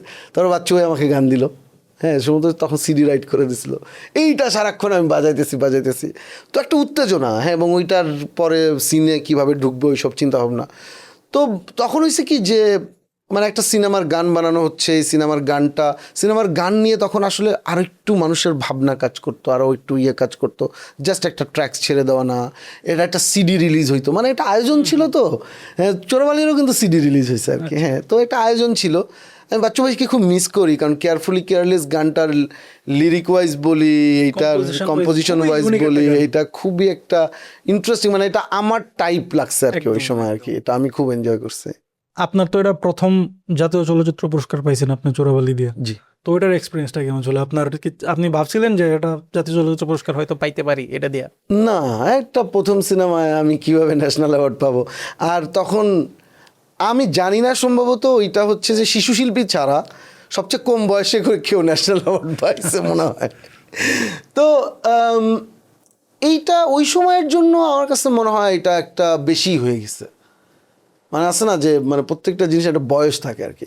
আবার একদিক থেকে মাঝে মধ্যে মনে হয় ভালোই হয়েছে, মানে আছে না যে আর ঠিক আছে ন্যাশনাল অ্যাওয়ার্ড হয়ে গেছে, মানে এটার চেয়ে বড় কথা এখন ভালো কাজ করি, যে অ্যাওয়ার্ড পাইলাম না পাইলাম নাই। অ্যাওয়ার্ড তো অবশ্যই ইন্সপায়ারিং, আবার অ্যাওয়ার্ড মাঝে মধ্যে মানুষকে একটু একটা বক্সের মধ্যে ফেলে দেয়, হ্যাঁ। তো আমি খুবই প্রাউড ডেফিনেটলি, আমার বাবা মাকে নিয়ে আসছি আমি ন্যাশনাল অ্যাওয়ার্ডের অনুষ্ঠানে, মানে আছে না যে একটা রাষ্ট্রীয় সম্মান, তো ওইটা তো আমার খুব ভালো লাগছে। কারণ আমার বাবা তো সারা জীবন চাইছে আমি কম্পিউটার ইঞ্জিনিয়ার হয়ে আমি ওই লাইনেই থাকি। যখন আমি ফিল্ম মেকার হয়েছি, আমার মা তো খুব ইন্সপায়ার করে, আমার বাবাও ইন্সপায়ার করে, কিন্তু তার জায়গা থেকে আসলে মানসিকভাবে এটার কি অ্যাচিভমেন্ট এটা নিয়ে উনি হয়তো খুব একটা বুঝতে পারতেন না, কিন্তু উনি হয়তো চাইতেন আমি একটু চাকরি করি, ঠিক আছে, মানে ওই রকম একটা জায়গা। তো যখন একটা ন্যাশনাল অ্যাওয়ার্ড হচ্ছে, একটা রাষ্ট্র সম্মান দিচ্ছে, আমার বাবা তখন ওই দিন খুব খুশি হয়েছে, এইটা আমাকে অনেক আনন্দ দিছে। আর চোরাবালিতে এমনিতেই 5টা ন্যাশনাল অ্যাওয়ার্ড ছিল অনেকগুলা ইয়েতে, ওই সময়ে তো এটা খুবই আলোচিত ছিল। তো এইটা আমাকে আসলে হোল টিমের জন্য, এক ধরনের সবাই কষ্ট করে তো একটা সিনেমার জন্য, হোল টিমের জন্য একটা আরাম লাগছে, আচ্ছা ঠিক আছে কিছু না কিছু তো মানুষ পাইছে, অথবা এটা আর কি। কিন্তু মানে it's definitely good feeling, but মানে আমি এক্সপেক্টেড ছিল না যে আমি এত অল্প বয়সে ন্যাশনাল অ্যাওয়ার্ড আসবে আর কি, এটা এক্সপেক্টেড না। বিহাইন্ড দ্য সিরিজটা তো খুবই জনপ্রিয়, তো এখনো সব জায়গায় কথাবার্তা হয়। আমার পার্সোনালি খুব পছন্দ হলো বিহাইন্ড দ্য ট্র্যাপ, যেটা ওই যে বরিশালের কাহিনী যেটা আর কি। তো এইটাই তো মনে বিহাইন্ড দ্য সিরিজ দিয়েই তো প্রথম আপনি মোশাররফ করিম এবং ফারুক আহমেদকে একসাথে আনছেন। এর আগে তো মেবি তাদের না, এর আগে হচ্ছে যে এফএনএফ এ তারা আলাদা আলাদা ক্যারেক্টার ছিল, কিন্তু দুইজনকে পেয়ার আপ করা আর কি, হ্যাঁ, এটা খুবই মানে এই কেমিস্ট্রিটা আপনার মাথায় কেমনে আসলো এবং খুবই ভালো ওয়ার্ক করছে, কিন্তু জিনিসটা খুবই ভালো ওয়ার্ক করছে। হ্যাঁ, এইটা আসলে প্রথমবার যখন বিহাইন্ড দ্য সিন চিন্তা করি, তখন হচ্ছে এগেইন এনটিভিতে ঈদে আমাকে বলা হলো যে ঈদে আমরা একটা কাজ করা যায় কিনা। ঈদে সবসময় আমি সিঙ্গেল এপিসোড দিতাম, যে হ্যালো এরকম আর কি। একটু তখন ঈদের সিরিজ নিয়ে তখনও কেউ কাজ করেনি। তখন আমার মনে হচ্ছে যে হুমায়ুন আহমেদ স্যার সম্ভবত 21শে টিভিতে এরকম একটা 2 পর্বের বোধহয় একটা কিছু একটা তখন চালাইছিল, যে ঈদে মানে 1 পর্বের বাইরেও বিটিভিতে চলতো, সেটা আলাদা, মানে এক পর্বের বাইরেও এরকম স্যাটেলাইট টিভিতে কিছু। তখন আমার মনে হলো যে আমরা 3 থেকে 5 পর্ব একটা কিছু করব। এবং এনটিভি বললো হ্যাঁ এটা হইতে পারে, ভালো হইলে আমরা এরকম 5 পর্বের স্লটে ফেলে দিব। এটা কখনো হয় নাই। এখন 5 পর্ব ধরে মানুষকে কেমনে ধরে রাখবো আমি জানি না। আর তখন বাজেট খুবই লিমিটেড, টাকা পয়সা নাই। তখন মনে হইলো যে একটা জার্নির মধ্যে ঢুকে যাই আমরা। মানে মানে যদি একবার রওনা দেই ঢাকা থেকে, তাহলে কক্সবাজার আমি কক্সবাজার পর্যন্ত আসলে জার্নি দেওয়ার ইচ্ছে ছিল। আমার স্ক্রিপ্ট এইভাবেই লেখা ছিল, প্রথম চট্টগ্রাম যাব, তারপর কক্সবাজার, এবং পুরো ইউনিট মিলে নামে পড়ছে আর কি, ঢাকায় শুটিং করে একদম নামে পড়ছে। তো এই যে মানে ক্যারেক্টার তো আমার স্ক্রিপ্ট লেভেলেই তৈরি হয়েছে। তখন আমার অ্যাসিস্ট্যান্ট ডিরেক্টর সহ আমরা বসে একসাথে লিখতাম আর কি। তো আমি বলতাম, ওরা লিখতো, আবার ওরা মজা করতো, এরকম করতে করতে করতে করতে ক্যারেক্টার দাঁড়া গেছে। আচ্ছা দেখি 2টা চোর কি করে, অথবা 2টা এরকম বাটপাট টাইপের মানুষের লাইফ কেমন হয়, এবং ওদের ভিতরেও যে এক ধরনের ইনোসেন্স আছে, ওদের ভিতরেও যে এক ধরনের ওদের মতো করে জগৎ আছে, এবং দিন শেষে ওদের একটা অদ্ভুত দুনিয়া ক্রিয়েট হয়, ওদের হাসি কান্না দুঃখ টুক্ষ সব মিলে মানুষকে ব্লাফ দিচ্ছে, এগুলো নিয়ে কী হইতে পারে এক্সপিরিয়েন্স। এইটার দিয়ে আমরা আসলে জার্নিতে যখন ঢুকছি তখন আরও ইন্টারেস্টিং আরও অনেক কিছু বের হয়েছে। আমরা কক্সবাজার যাওয়ার পর আমাদের মনে হয়েছে ওয়াই নট এটা নিয়ে বান্দরবন চলে যাই। মানে বান্দরবনের এপিসোডটা আসলে শুরুতে এরকম ছিল না, আমরা কক্সবাজার পর্যন্ত গল্পটা শেষ করে ফেলতাম, কিন্তু এই যে একটা মজা পেয়ে গেছি জার্নিতে, এর মধ্যে বান্দরবন চলে গেছি এই বাজেট নাই, ঠিক আছে, এই বাজেটেই যে হচ্ছে একজনকে রিকোয়েস্ট করে তার হোটেলে থাকা টাকা খুবই অল্প পয়সা দিয়ে এইসব করছি টরছি। আর তখন একটা আর্টিস্ট অনেক হেল্প করতো, মানে না আমি এরকম হোটেল ছাড়া থাকবো না এসব করতো না। আচ্ছা ঠিক আছে, একটা কাজ ভালো হইতেছে, কষ্ট মষ্ট করে একটু থেকে টেকে যাই, তখন বাজেটও অল্প। এখন যেহেতু এটা সুযোগ হয়েছে, অবশ্যই আর্টিস্টদের সিকিউরিটি অনেক কিছু ইম্পর্টেন্ট। তখন কিন্তু মানুষ এত আছে না রাস্তাঘাটে এরকম এত ক্যামেরা নিয়ে ঝামেলা করতো না। তো ওইটা আমরা অনেক একটু মানে খুবই লিমিটেড রিসোর্স, লিমিটেড জোন, অল্প মানুষ নিয়ে আমরা বিভিন্ন জায়গায়, জোনটা বড় কিন্তু লিমিটেড রিসোর্স নিয়ে আমরা কাজ করতেছি। এই যে প্রথমবার এটা ওয়ার্ক করে গেল, এইটাও না আমি এডিটিংয়ের সময় এক ধরনের হতাশই ছিলাম। এডিটিংয়ের সময় আমার কাছে মনে হচ্ছে বেশি ফান হয়ে গেছে, মানে বেশি শ্যালো নাকি ব্যাপারটা। আবার মনে হচ্ছে না এটার মধ্যে তো একটা ফিলোসফি আছে। মানে আমার ক্ষেত্রে কি হয় যে আমার একটা কাজের যদি শেষ পর্যন্ত কোনো উদ্দেশ্য তৈরি না হয়, আমার অস্বস্তি লাগতে থাকে। মানে শুধু বিনোদন আমি দিতে পারি না, আমার এটা বিনোদনের মধ্যে দিয়ে আমি সবসময় বিশ্বাস করি যে মিষ্টির মধ্যে দিয়ে আসলে ওষুধ খাওয়ানোটা হচ্ছে সবচেয়ে সুগার কোটেড করে বাচ্চাদের যেরকম ওষুধ খাওয়ায়, ওইটা আমি খুব বিশ্বাস করি। যদি কোনো ফিলোসফিতে ল্যান্ড না করে তাহলে এই কাজের আমার আরাম লাগে না। তো আমি এডিট করতে করতে মনে হচ্ছিলো এটা বোধহয় শুধু ফান হয়ে গেছে, এটার মধ্যে বোধহয় কোনো ফিলোসফি নাই। তখন আমার মনে আছে, তখনও আমি এটা জমা দেওয়ার পর ঈদের দিন আমি হচ্ছে বাড়ি যাওয়া শুরু করছি। ঈদের দিন মানে আমি তো গ্রামে ঈদ করি আমার বাবা মার সাথে। তো আমি হচ্ছে যাইতেই হচ্ছে যখন এটা প্রচার টোচার হইতেছে, লোকজন এটা আমাকে ফোন করা শুরু করছে, তখন তো আবার বাড়িতে যায় ফোন পাওয়া শুরু করছি, তখন আমি বুঝছি যে না এটা কিছু একটা ঘটছে। তারপরে যখন এটা ম্যাসিভ লেভেলে হিট করলো, 2টা ক্যারেক্টার সবাই মজা পাচ্ছে, দেন আমাকে কন্টিনিউয়াসলি আচ্ছা প্রতি ঈদে আমরা এরকম একটা সিরিজ বানাতে পারি। দেন বিহাইন্ড দ্য ট্র্যাপ, তখন মনে হলো ইলেকশনটাকে এটার মধ্যে আসলে মানে এটার মধ্যে বাংলাদেশের কনসেপ্ট আসলে কিভাবে ঘটে, ভিলেজে এটা সেটা, এটাকে আমরা কীভাবে, আমি তো আমার একটা হচ্ছে কি যে আমার লাইফের জার্নিটা, আমি গ্রাম, আমার গ্রামের বাড়ি আমি রেগুলার যাই, আমার বাবা মা থাকে, সো গ্রামের আমার একটা এক্সপিরিয়েন্স আছে, মফস্বল শহরের একটা এক্সপিরিয়েন্স আছে, আমার হচ্ছে এখন তো ঢাকা শহরে থাকি, দেশের বাইরে টাইরেও যাওয়া হয়। সো এই যে অনেক ধরনের মানে জায়গা আসলে আমার বেড়ে ওঠা, হ্যাঁ। তো এই কারণে গ্রামের ভিতরে কিভাবে আসলে একটা নির্বাচনের সময় কি ঘটে, ওটা যেহেতু আমি দেখে আসছি একটা সময় ছোটোবেলায়, তো ওইগুলো হচ্ছে আমার মেমোরিতে কাজ করতো। তখন ওইটার ভেতরে এই ক্যারেক্টার 2টাকে ঢুকাই দিতাম। এই ক্যারেক্টার 2টাকে আমার প্রত্যেকটা জায়গায় ঢুকাই দিতে ইচ্ছা করছে, এটা নিয়ে অনেকগুলা বানাইছিলাম আর কি, হ্যাঁ। তো ওইটা আমার কাছে মানে খুবই 2টাই ক্যারেক্টারের জার্নিটা আমার কাছে খুবই আরাম লাগছে। মানে আরাম লাগছে বলতে আমি নিজেও মজা পাইতাম, দুজন যখন অ্যাক্টিং করতো, দুজন যখন একজনের আমার নিজেরও মজা লাগতো। ওইটা থেকেই আসলে এটা করার। ওই যে আমরা তো এখন জনসাধারণ না, জন অসাধারণ, এটা তো এখনো ভাইরাল একটা টপিক, তো কোনো না কোনো একটা মিম টেমপ্লেট এটা আমি দেখি। আচ্ছা পরের টপিকে যাওয়ার আগে একটা কথা, এটা নিয়ে আপনার কন্টিনিউ করার কোনো প্ল্যান টেন নাই, সিরিজ, সিনেমা, এনিথিং? এইটা যেটা হয়েছে যে এইটার জন্য আসলে অনেক টাইম দরকার।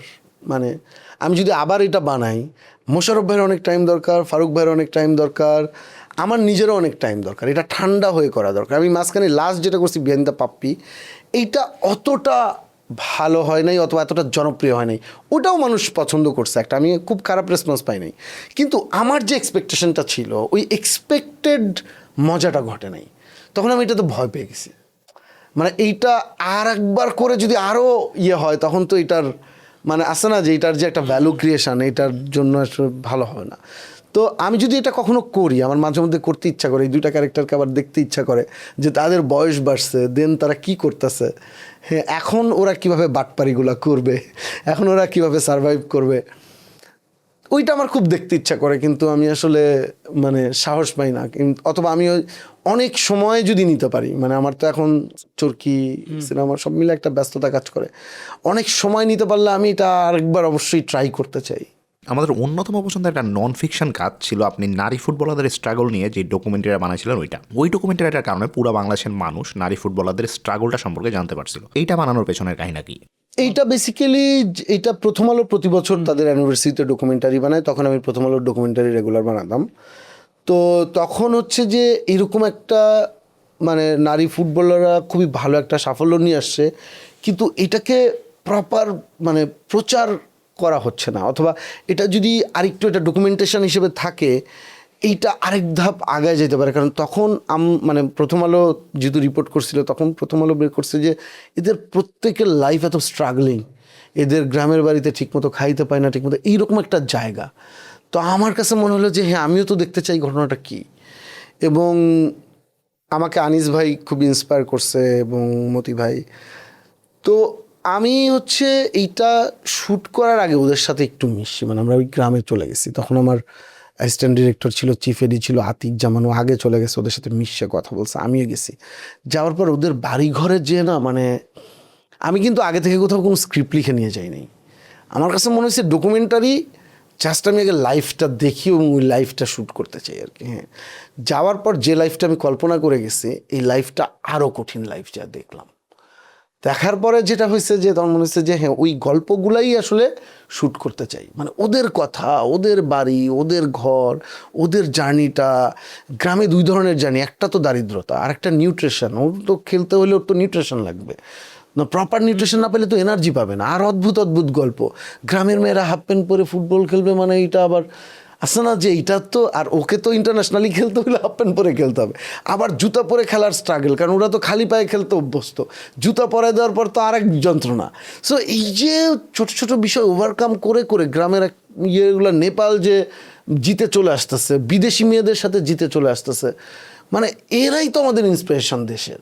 সো তখন আমি আসলে ওই সময় মানে কি বাজেট, কি কত টাকার প্রোডাকশন হচ্ছে, এগুলো নিয়ে মাথা কখনো আমি আসলে খুব বেশি ঘামাইতাম, আমি এক্সেল শিট নিয়ে বসতেই পারতাম না। মানে মানে আমাদের যে এক্সিকিউটিভ প্রডিউসার ছিল অথবা অ্যাকাউন্টসের সাথে আমি তখন পপকর্ন নামে আমার নিজের একটা কোম্পানি, তো আমার এই ধরনের জিনিসে আমার ঢুকতে ইচ্ছা করতো না।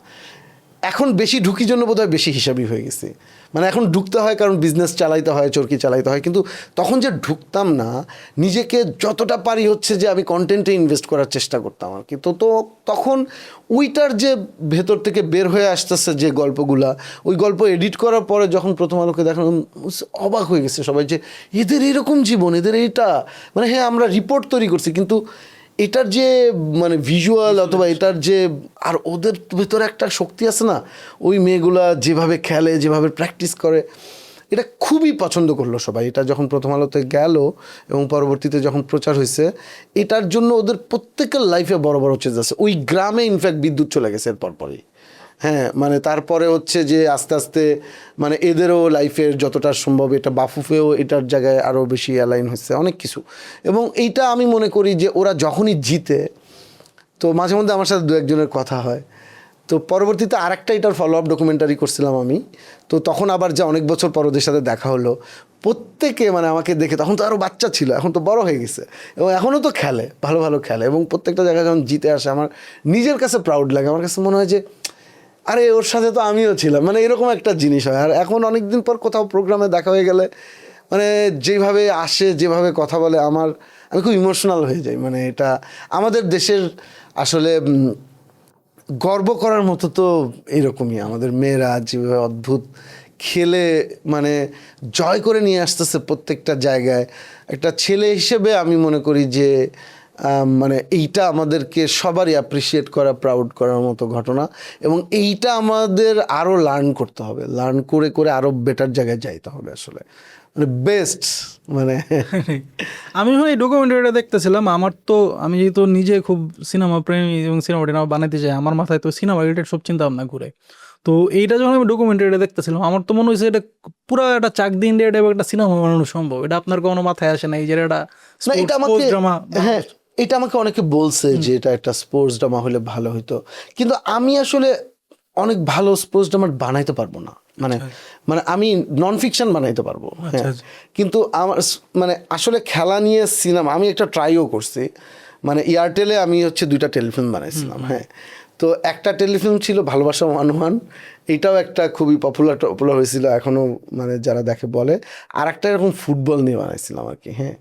তো ওইটা না খুব বেশি জমে নাই, মানে আমি খুব বেশি মাঠে ফুটবল ক্রিকেট মানে আমি এতটা মানে হ্যাঁ কিক অফ বানাইছিলাম আর কি, আমি এতটা মানে স্পোর্টস পার্সন না, অথবা মানে আমি খেলা দেখতে পছন্দ করি, কিন্তু খেলতে আমার মানে হয়তো সময়ের কারণেই খুব বেশি অ্যাটাচমেন্ট হয় নাই, আর আমি একটু দূরে থেকে দেখা মানুষই একটু বেশি।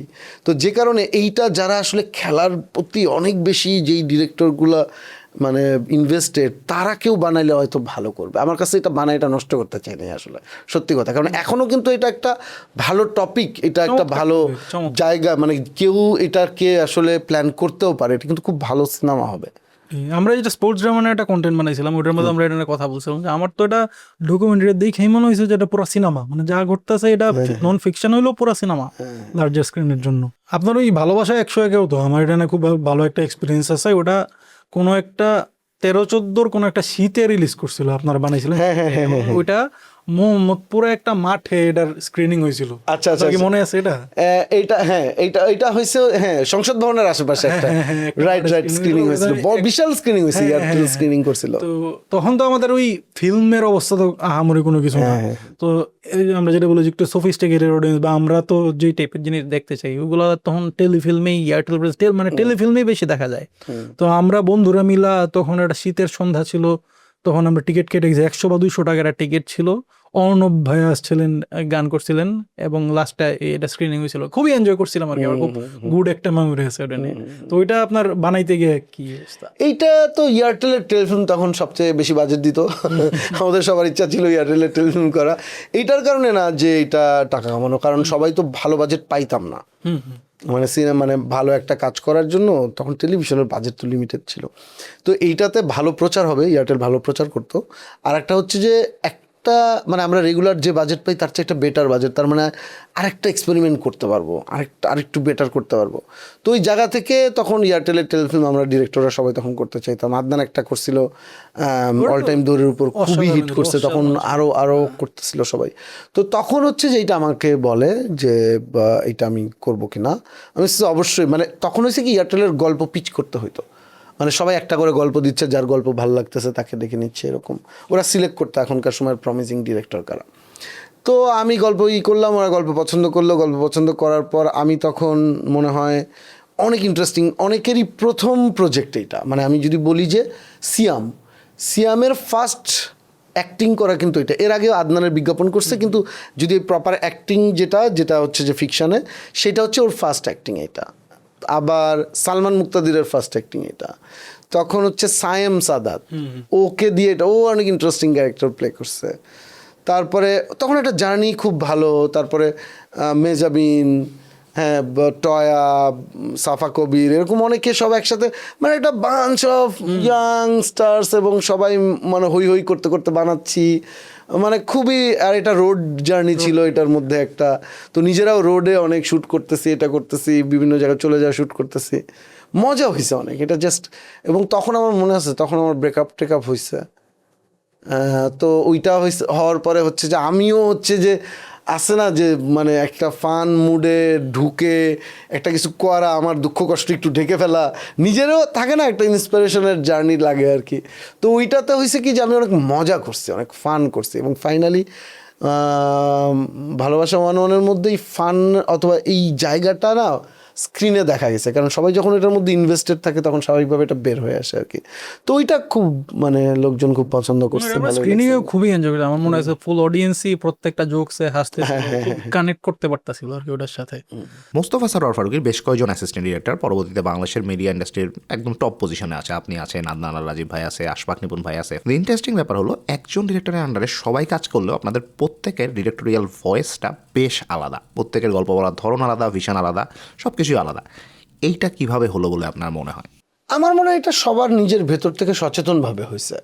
যেহেতু এটা এই যে কথাটা, এটা যেহেতু আমাদের সবারই মাথায় ছিল যে আমরা একটা জায়গা থেকে লার্ন করছি, তার মানে আমারটা তো আলাদা না হলে আমি যদি একই রকমভাবে বানাতে থাকি তাহলে ওর সাথে মিলে যাবে, ওর সাথে মিলে যাবে। সবাই তার মাথার ভেতর থেকে অন্তত এইটা হয়তো খুব স্ট্রংলি মাথার মধ্যে রাখছে যে তাহলে আমি কিভাবে বানাবো এবং ওর চেয়ে এটা আমার বেটার হইতে হবে অথবা ডিফারেন্ট হইতে হবে। তো আমরা যে বললাম আগে অনেক আড্ডাবাজি করতাম, নিজেরা একজন আরেকজনের গল্প শুনতাম, আমরা কিন্তু সবার প্রথম প্রোডাকশনের গল্প ও কি বানাবে আগেই আমরা পুরো জিনিসটা সবারটা শুনে ফেলছি। তো যে কারণে ওই সচেতনভাবে হয়তো মাথার মধ্যে ঢুকছে যে এটার থেকে আলাদা করতে হবে, ও যেটা করতেছে এটা আমি করবো না। এবং ওর যে স্টাইল, এবং এটা মানে সবাই তো একটু মানে মানে অন্যদের কথা বলবো, ওরা আমি খুব বেশি ট্যালেন্টেড না, আমি হচ্ছে যে পরিশ্রম করে একটা জায়গায় অ্যাচিভ করার চেষ্টা করি, কিন্তু ন্যাচারালি অনেকেই ট্যালেন্টেড। আশফাক, ফাহমি তো অবশ্যই, ফাহমি তো ব্রিলিয়ান্ট, ও অনেক ট্যালেন্টেড। তো ওর যেটা হয় যে ওর মেকিং স্টাইলের মধ্যে ওর ইনস্ট্যান্ট অনেক কিছু চলে আসে এবং যেইটা ও প্র্যাকটিস করতে থাকে। আর আমারটা একদমই ডিফারেন্ট, আমি কি করি আগে অনেক প্ল্যান করে নেই, তারপরে যতটুকু ইমপ্রুভ করার করবে। আদনান আবার যেহেতু বিজ্ঞাপন করে এবং বিজ্ঞাপনে ওর বেস্ট একটা জায়গা, ওর হয়েছে কি যে ভিজুয়াল স্ট্রং ভিজুয়াল এবং ভালো ভিজুয়ালের জায়গায় অনেক স্ট্রংলিও প্লে করতে পারে এবং ও অনেক ওয়ার্ল্ডে কী চলতেছে ওটার মধ্যে থেকে বেস্ট কী বের হচ্ছে। এই যে এক একজনের এক একটা ক্রাইটেরিয়া অফ স্টাডি অথবা নিজের ইনস্টিংটাকে আসলে ইউজ করা এবং আরেকজনের থেকে আলাদা হয়ে কিভাবে ওর বেস্টটা করবে, সবার ভেতরে এই সুস্থ প্রতিযোগিতাটা ছিল। আমাদের মধ্যে কিন্তু ছবিটা অদ্ভুত একটা জায়গা যে আমরা এখনও এত বছর পরে যখন একসাথে যে কোনো সময় হব, একদম আগের মতো সবাই আড্ডাবাজি করবে। কে কার কম্পিটিটর, কে কোন জায়গা থেকে কি করতেছে, কে কার সাথে গ্যাঞ্জাম, এটা কেউ কিছু মাথা রাখবে না, সবাই ওই রকম একটা জায়গা থেকে আড্ডাবাজি করবে। সো এই যে একটা ন্যাচারাল ফ্লো, সো এইটা আমার ধারণা সবাইকে আলাদা করছে আর কি। আমার ন্যাচারাল ফ্লো আমার মতো, ওরটা ওর মতো, এটা কাজের মধ্যে দিয়েও আলাদা হয়ে সবার বের হয়ে আসছে আর কি। আচ্ছা, এরপর চরকির দায়িত্ব নিলেন একজন ইন্ডাস্ট্রি নিয়মিত পরিচালককে। এই প্ল্যাটফর্মের দায়িত্ব দেওয়াটা বেশ ভালো একটা ডিসিশন ছিল এবং এটা বিশ্বেও খুব রেয়ার, কারণ বড় বড় ওটিটি প্ল্যাটফর্মের লোকজন যারা আছেন যেমন নেটফ্লিক্স বা অ্যামাজন প্রাইম, এইসব প্ল্যাটফর্মের সিইওরা কেউই সিনেমার লোক খুব একটা না, সবাই বিজনেস ব্যাকগ্রাউন্ডের লোকজন। সেই দিক থেকে চরকিতে আপনি আসেন যিনি অলরেডি এস্টাবলিশ ডিরেক্টর, এটা খুব ইন্টারেস্টিং একটা ব্যাপার। আপনার চরকির সাথে জার্নিটা একটু শেয়ার করেন। জার্নিটা শুরু হয়েছে আরও আগে। আমি শুরুতে পপকর্ন লাইভ নামে একটা ওটিটি প্ল্যাটফর্ম করছিলাম বাংলাদেশে। তখন 3টা প্ল্যাটফর্ম শুরু করে, বঙ্গ, পপকর্ন লাইভ আর থার্ড বেল নামে একটা প্ল্যাটফর্ম ছিল। থার্ড বেল পরবর্তীতে বন্ধ হয়ে যায়, বঙ্গ টিকে ছিল, আমারটাও একটা সময় বন্ধ হয়ে যায় পপকর্ন লাইভ, কারণ এটার জন্য যে হিউজ ইনভেস্টমেন্ট লাগে সেটা ছিল না। আর আমি প্রথম শুরুটা এই কারণে করছিলাম পপকর্ন লাইভ, যেহেতু আমি কন্টেন্টের সাথে জড়িত, মেকিংয়ের সাথে, আবার একই সাথে আমি পড়ছি টেকনোলজিতে, ইঞ্জিনিয়ারিং পড়ছি, কম্পিউটার। আবার আমার বন্ধুরা সবাই তো ভালো ভালো জায়গায় কম্পিউটার ইঞ্জিনিয়ারিং, কেউ সফটওয়্যার ইঞ্জিনিয়ার, এরকম। আমার কাছে মনে হয়েছে এই যে প্রোডাক্ট মানে হচ্ছে যে এই টেকনোলজিটা আর কন্টেন্টের এই সমন্বয়টা আমার করা উচিত, এটা আমার একটা দায়িত্ব, এটা আমার এমনি মনে হয়েছে। আর একটা জিনিস মনে হয়েছে যে বাংলাদেশের প্ল্যাটফর্ম দরকার। বাংলাদেশের প্ল্যাটফর্ম না হলে বিদেশিরা আমাদের কাছ থেকে টাকা নিয়ে চলে যাচ্ছে, বাংলাদেশের টাকা বাইরে চলে যাচ্ছে, আর বাইরের টাকা, বাইরে এত বাঙালি আছে তারাও দেখবে, সো তাদের টাকা আবার আছে না যে মানে আমাদের ফরেন কারেন্সিতে সে যুক্ত হবে ইন্টারন্যাশনালি যদি আমরা ভালো করি। তো ওই জায়গা থেকে আমার চিন্তা ছিল যে এইটা আসলে করে ফেলতে হবে। এবং এত কিছু তখন আমি বিজনেস এত বুঝতাম না, আসলে বিজনেস থেকে একটু দূরে থাকতাম ইচ্ছা করে, কন্টেন্ট মেকিংয়ের সাথে জড়িত থাকার কারণেই বললাম না, হিসাব নিকাশ আমার ভয় লাগতো আর কি। তো ওই জায়গা থেকে আমার কাছে মনে হয়েছে যে না, আমি বিজনেসটা লার্ন করব, কিন্তু আমার দায়িত্ব এটা একটা, নাহলে একটা সময় আমি কোথায় কাজ করব। তখন টেলিভিশনে কাজ করার আর অবস্থা থাকতেছে না, টেলিভিশন তখন অলরেডি কাজের জায়গাটা নষ্ট হয়ে যাচ্ছে। সো আমার নিজের কাজ করার জন্য না আমি কোনো প্ল্যাটফর্ম পাচ্ছিলাম না আর কি। এবং আমি তখন মানে মেকারদের ওই পেইন পয়েন্টটা বুঝতেছি, অনেকের হাতে ভালো গল্প আছে কিন্তু প্ল্যাটফর্ম নেই। তো ওই জায়গা থেকে আমার কাছে মনে হয়েছে যে পপকর্ন লাইভ করছি একটা সময়। আমি তো এটা কত ইনভেস্টমেন্ট লাগবে এত আমি প্রজেকশন করে নামি নেই। তো একটা সময় স্বাভাবিকভাবে আমার প্রোডাকশন কোম্পানি তো এটা বেশি সাপোর্ট দিতে পারবে না, একটা সময় আসলে ইনভেস্টমেন্টের অভাবে এটা বন্ধ হয়ে যায়। দেন আমি ইনভেস্টমেন্টের জন্য অনেক জায়গায় আমি মিটিং করতে থাকি, অনেক বড় বড় কোম্পানির সাথে আমি আসলে মিটিং করছি।